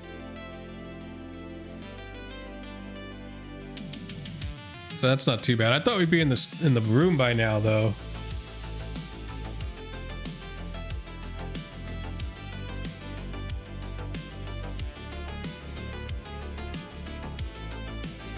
Well, it's too late now. Okay, so same thing. We do the same thing we just did, right? Ultranova checks for alarms while Kurt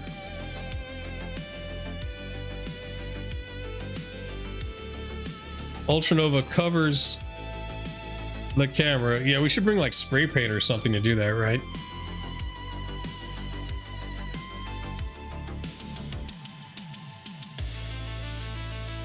Covers the camera with something from the alleyway, like garbage. Then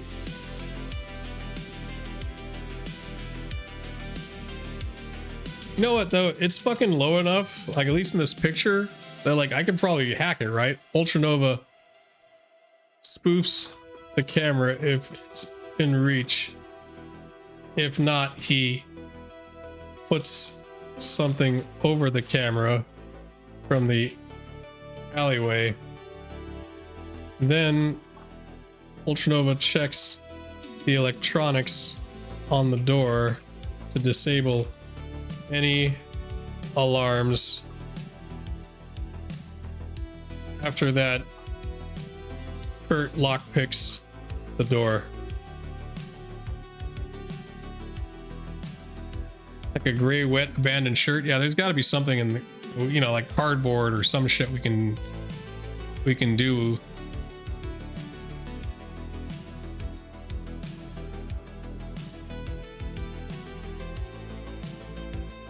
I'm gonna switch out the music because it's gonna end pretty soon. All right, okay. Ultranova angles himself low against the stairwell wall and studies the smoke dome. It is reachable from the upper steps if he stretches, but he does not slap tape over it like an amateur unless he has to. Up close it is cheap but not dead. Old optical unit, local feed. Probably running back into the office or a small recorder. Not fancy enough to stop him, fancy enough to matter. He pops the side seam with a small tool, catches the feed wire and gives it a looped piece of stairwell. Empty steps, dim light. No two Shadowrunners creeping toward Gavin Rowe's door. The dome keeps seeing, it just stops seeing the truth. Okay, so we spook the camera. Easy enough. Kurt holds still while Ultranova works. 1 foot braced on the stair edge. Body turns so the sling bag does not bump the wall. A drunk laugh passes outside below, muffled by the alley door. Kurt does not move until the sound fades. Nothing above them answers. Ultranova shifts to the blue room door. The buzzer plate is newer than the downstairs keypad, but not by much. Gavin spent money where people could see it and saved money where only thieves would know. The plate feeds a small door contact, an intercom buzzer circuit, and a cheap alarm tie-in. Ultranova kills the contact first and isolates the buzzer line so opening the door does not wake anything polite on the other side. He leaves the plate seated enough to that it still looks like a plate, not a wound. Alright, Kurt takes the lock. This one is better than the alley door, not corp grade, not awful. A fixer's office lock, enough to stop drunks, debtors, and lazy cops. Kurt works it slow, listening through the pick, keeping his breathing shallow. One pin, two, a sticky third that almost makes him reset. Then the cylinder turns. The blue room door gives him a small, quiet click. Okay. So you basically rolled 4 successes, it looks like. That's pretty good. The door opens a finger width first. Dark office air leaks out. Dust, old carpet, stale synth coffee, paper, and cold electronics. No voices, no music, no movement close enough to hear. Through the crack, the room matches Maria's sketch in pieces. Blue wall panels, low table, couch shape, desk shadow, cheap blinds catching street neon. Are we inside it now? Are we just not? Oh, I guess we're just not able to really see, huh? That's nothing like the map she gave us. In fact, this looks nothing like a map. Known security neutralized, lower area. Oh, yeah, okay. Kurt whispers, doors open, no scream, no footsteps. We're inside. Kurt and... Alright, so we do the same thing, right? We search the blue room, looking for traps or evidence. After I do that, we'll check the computer. Like Ultranova can start hacking the computer, and then Kurt can go to the storage room, start picking the lock there.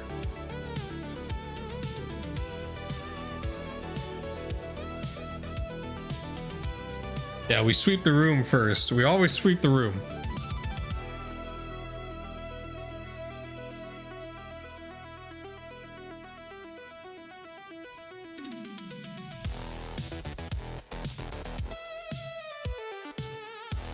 Man, I'm gonna have to go to bed soon. I'm gonna like resolve this scene because I want to see what the blue room looks like. So I want to make an image of it. Then I might end it on that. We'll just have to continue it. I'll try to stream this again around the same time.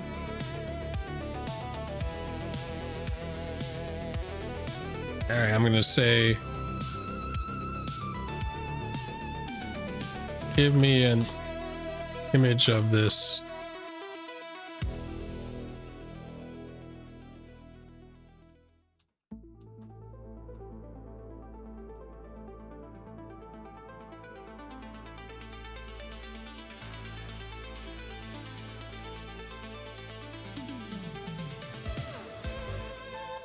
Damn, it's still resolving? Okay.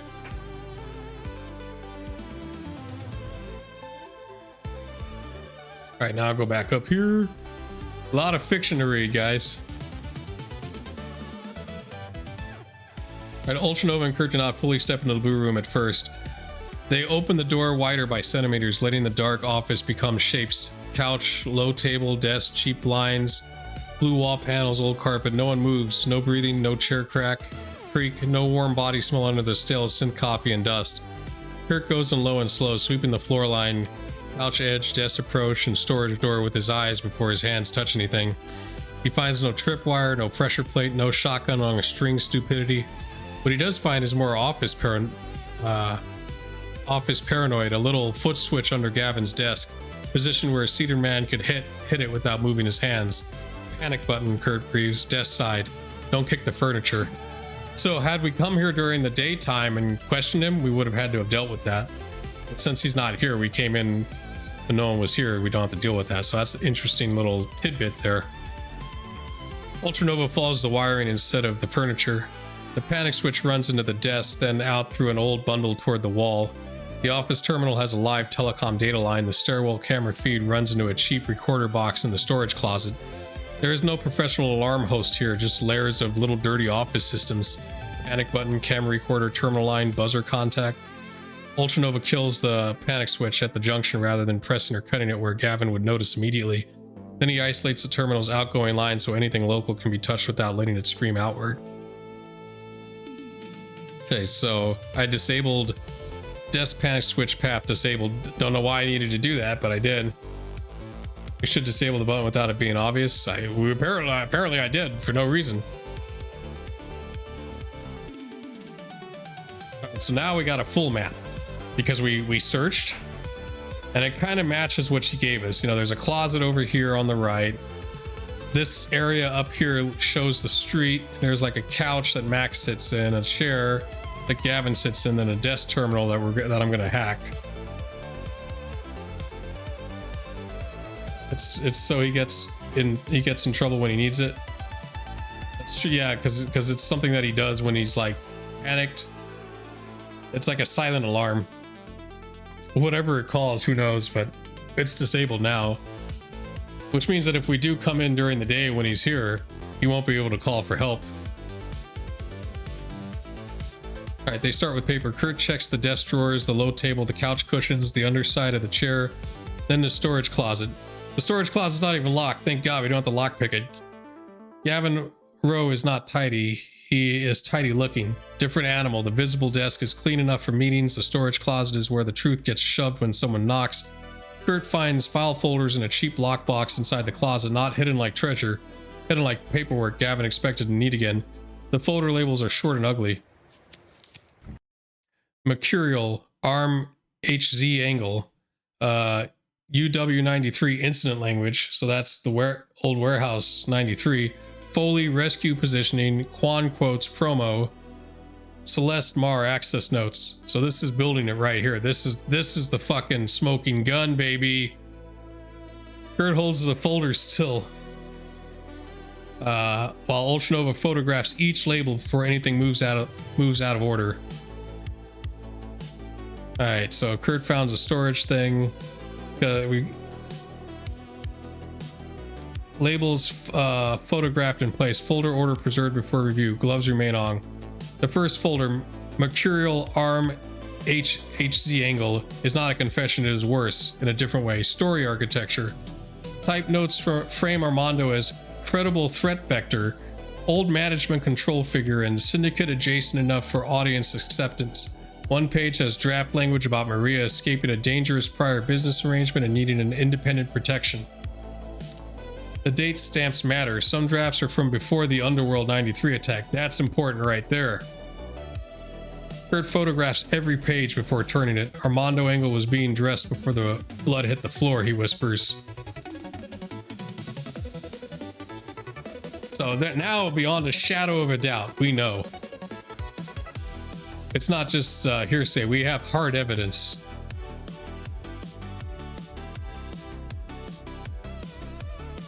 Well, yeah, we'll copy this to Armando. We can also leak it, like online or something, or to the media. Like, we can embarrass Max publicly. The second folder, okay, so we did the Mercurial one. Okay, the second folder, incident language, makes the room feel smaller. It contains alternate press lines for an incident that had not publicly settled yet. Frightening backstage breach, organized crime intimidation, Maria alive due to emergency private security response, Max Foley coordinating next steps. No comment on Hernandez allegations at this time. So Max wanted us to save her. That's why he bought like trash to kill her. So we were supposed to save her and then bring her back to Max, and then he would have done this shit to embarrass Hernandez, but we didn't do that. We didn't play his game. One page has 3 different versions of the same phrase. Maria was saved because responsible management anticipated danger. So he was going to take all the credit for it too. Real's voice is not in the room, but it feels like something he would spit at. Kurt quietly says, "That's rehearsed."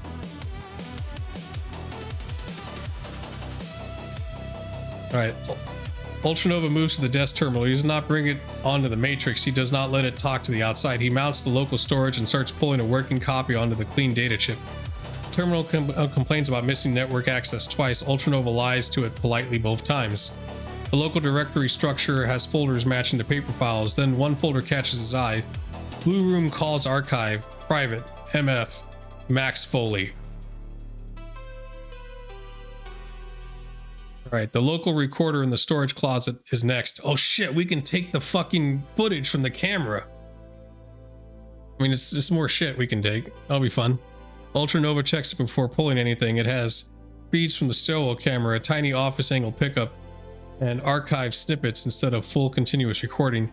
Cheap storage, manual saves, useful because people like Gavin never know what will become leverage later. One archive timestamp is from before the Underworld 93 show. The preview still shows Max Foley on the blue room couch. Gavin Rowe is off camera but audible. The audio is thin but the words are there. She needs to believe Max. She needs to believe Armando is the only monster she already knows.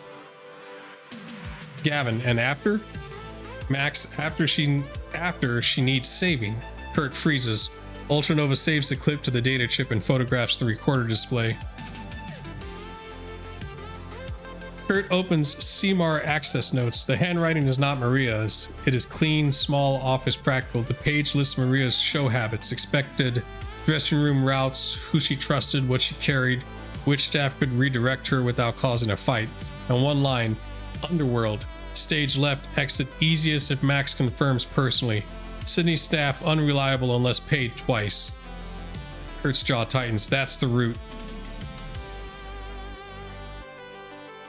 So this is Celeste Mars access notes. Kurt and Ultranova now have the first hard stack. Blue room evidence recovered so far. Physical, folder labels photographed, Mercurial Armando, narrative folder, Underworld 93 instant language folder, Foley rescue position, Quan quote promo folder, Celeste Mar access notes folder. Did we just take the evidence?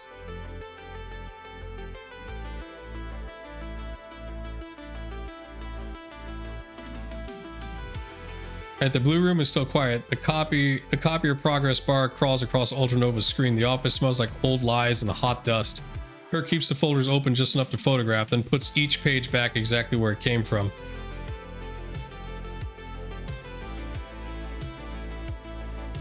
Well, here we are. How come I have my own duffel bag? We should take it if we can't copy it. We copied everything. We saw it all.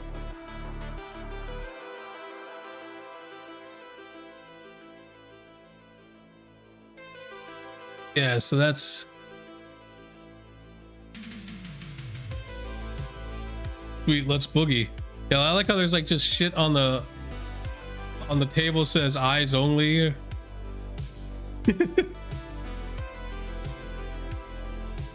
We get this image again.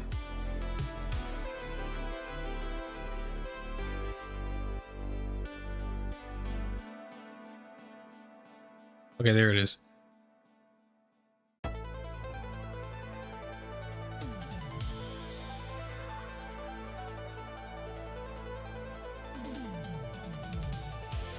All right, so I'm gonna put Ultranova and Kurt collect all the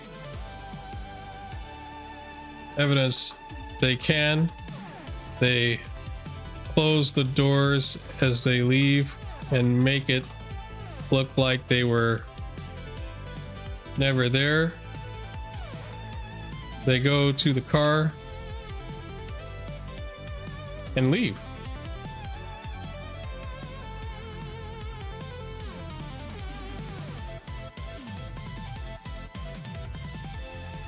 And then after they leave, I'll save.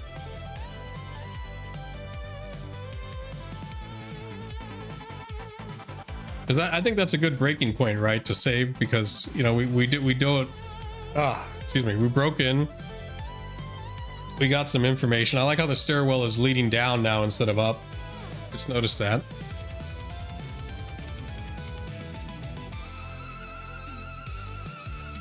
Alright, Kurt does not start stuffing folders into the sling bag. He freezes for half a second, then whispers, "If the paper vanishes, Gavin knows tonight we take ghosts, not bodies."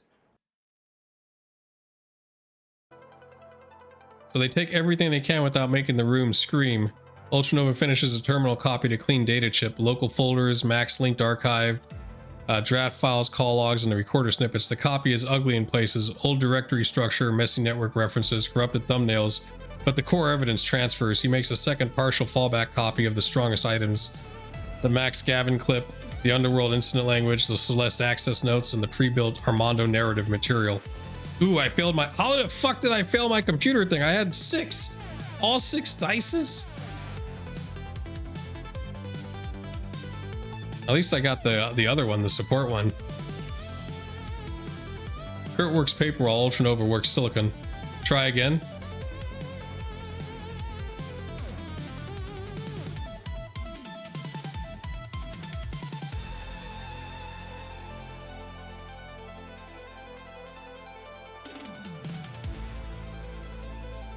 All right, so that's happening.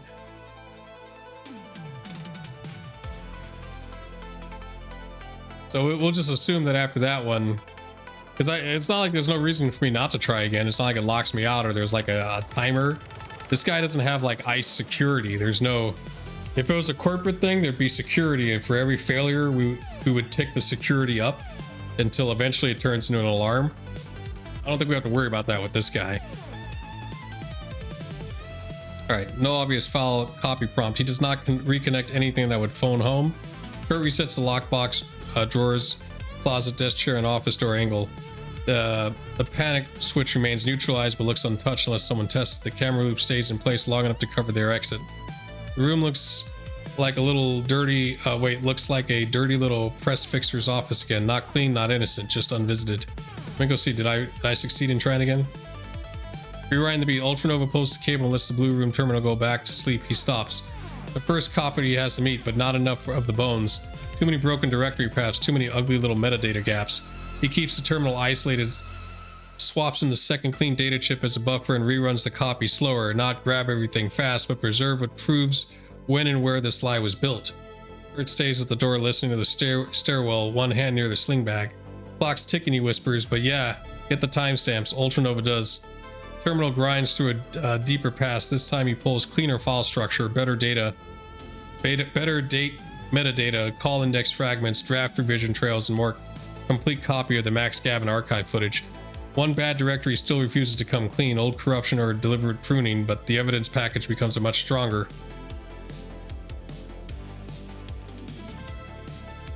I mean, I guess we can try again.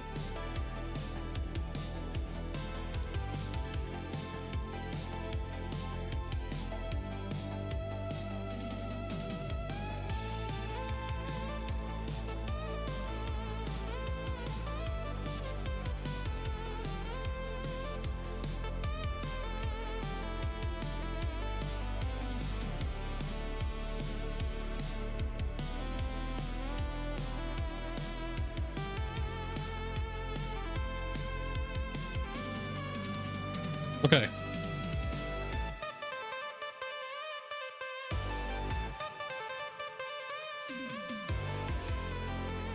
Yeah, so there's that one.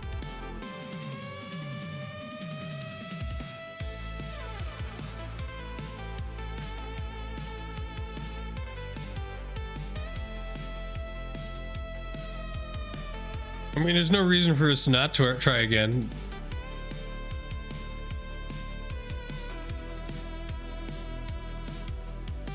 So we've been here for about, I mean, to be fair, there is a ticking clock because it's now 3:57. We've been here for about an hour.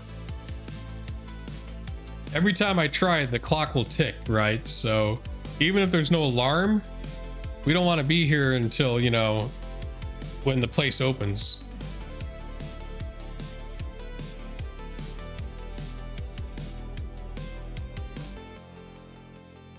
And I think that's the only real pressure point we have, right? Because it's not like the dude's going to show up to work at 4 in the morning. But if we wait until it's like really morning, people are going to notice us leaving and shit, even if the guy's not here, so.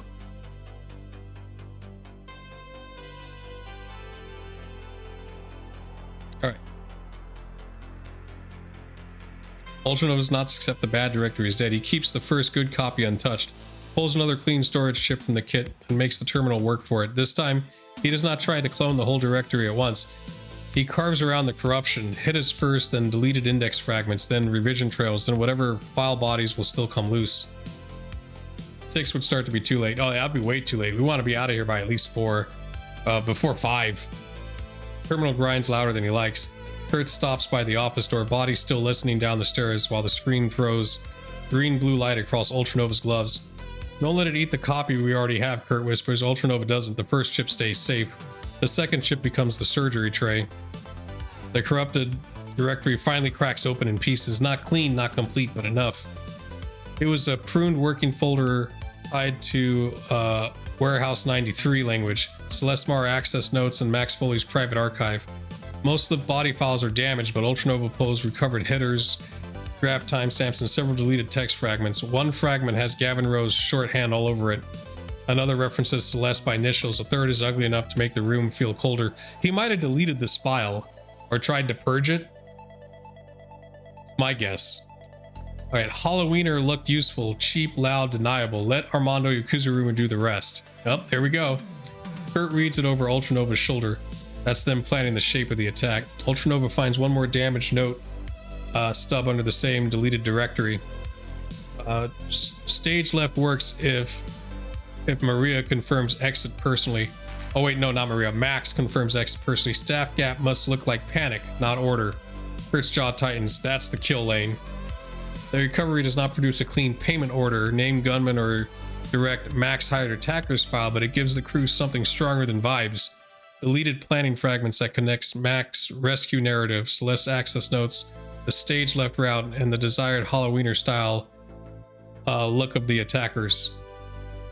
So they were Halloweeners disguised to look like Yakuza? Which we only knew because we were spoiled that information by the AI. Because it named them as Halloweeners, so we already knew Halloweeners were the guys, but you know. Called being a bad GM AI, Jesus. Should have fucking known better than to just spoil it. The Halloweeners disguised as Yakuzas show up and they try to shoot you. You roll for initiative. Ultranova then makes the second copy properly. They look like pale freaks. That's true, they didn't look like Japanese people. Even if they were dressed like Yakuza, right?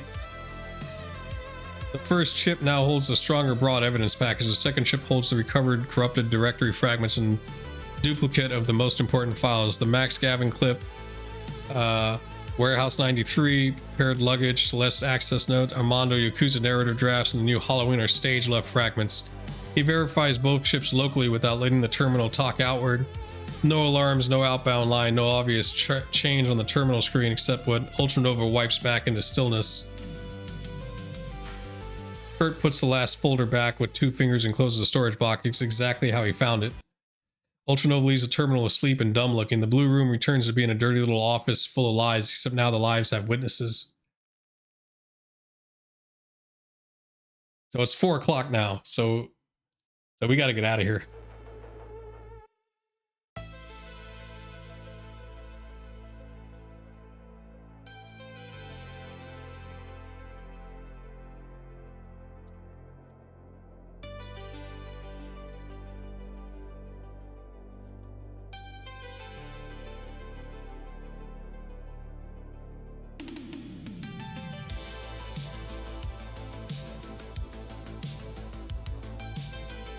I'm gonna drive back to the safe house.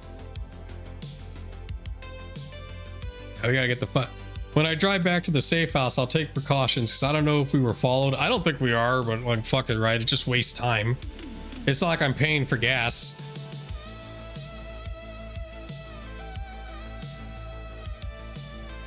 Ultranova shuts the terminal down into the same deadboard posture it had before they touched it. No open windows, no live line, no obvious copy prompt. The first chip and second chip disappear into separate pockets, not together. Kurt gives the room one last slow scan, then closes the storage desk and closet like he's putting the corpse back in its chair.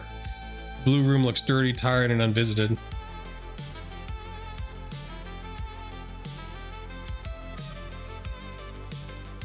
Alright. Kurt relocks the office door behind them. Ultranova keeps the stairwell camera loop alive until they are below its angle, then lets the system fall back into its normal feed. The dome looks down at an empty stairs again, like nothing ever climbed them. At the alley door, Ultranova reseats the cheap keypad plate and Kurt relocks the mechanical lock. The side door closes into the frame with a dull little click. No alarm, no shout, no footsteps from above. They come into the alley as the same two late night shapes who went in.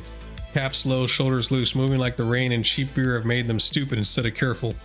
Kurt lets himself sway once, leaning near the wall like he might be sick. Ultranova mutters something meaningless and keeps walking. A cab rolls past the cross street. Someone laughs too loudly down the block. The delivery drone buzzes somewhere above the rooftops and vanishes into the rain.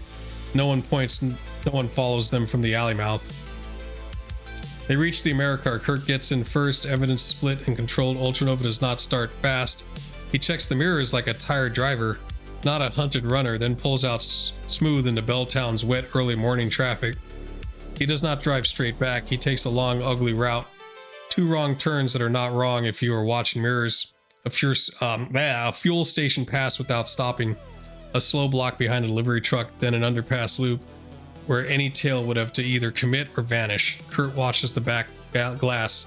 Side mirrors, parked cars, and any vehicles that cares too much. The city gives him headlights, rain, trash, pickup, early commuters, and nothing that keeps matching their moves. Kurt's eyes are tired by the end of it. I don't have a tail, he says. Doesn't mean we're clean, means nobody's dumb enough to hang close where I can see them. I thought my car driving was 7. I guess it's only 5, but that's still pretty good. That's still better than 2 or 3. By the time Americar reaches the warehouse district, the sky is still black, but starting to thin at the edges. The safe house looks the way they left it. Dead building, bad pavement, locked gate, no obvious wrong car sitting outside. Ultranova brings the Americar in slow, pauses before committing to the gate, then rolls inside once the approach looks quiet. Real is awake on the couch when they come in, predator close, Trid muted. Maria is in the office doorway almost immediately. Never Conqueror is half awake on the mattress. Where else would he be? Pale and angry at being conscious. Kurt shuts the gate behind the Americar. We got it, he says. Maria looks at 2 chips, then at their faces. Got what? Ultranova does not need to make it dramatic. The evidence already is. The warehouse door shuts against the rain, and the blue room's lies are now sitting in the crew's hands. All right, I'll end it here. That puts us back in the safe house, so that's a good place to save. Then I guess when we come back, I'll try to stream this.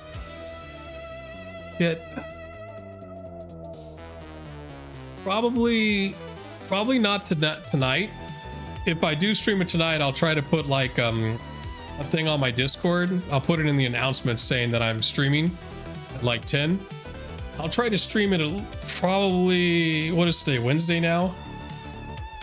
Car parked in warehouse. Oh yeah, car's parked in the warehouse. I feel like a day rest is probably good between sessions, because trying to do like, 4 or 5 hour streams back to back, non-stop talking isn't the best for me. Oh, thank you, Sock. So we'll try again, and like maybe not today or tonight because it's 2:50 in the morning in real time for us. I'll try tomorrow.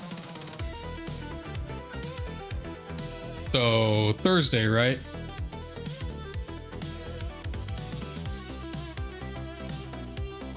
Okay, I'm looking at my phone to see the date. Thursday.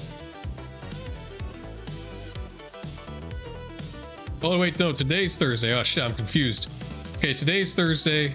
So I'll try to stream this tomorrow on Friday. If not, I'll try at some point this weekend, but I'll put a thing up on the Discord. But thanks everyone for joining me. Thanks for hanging out. You guys have a good one. I'll see you guys next time on the Ultra Show. Peace out.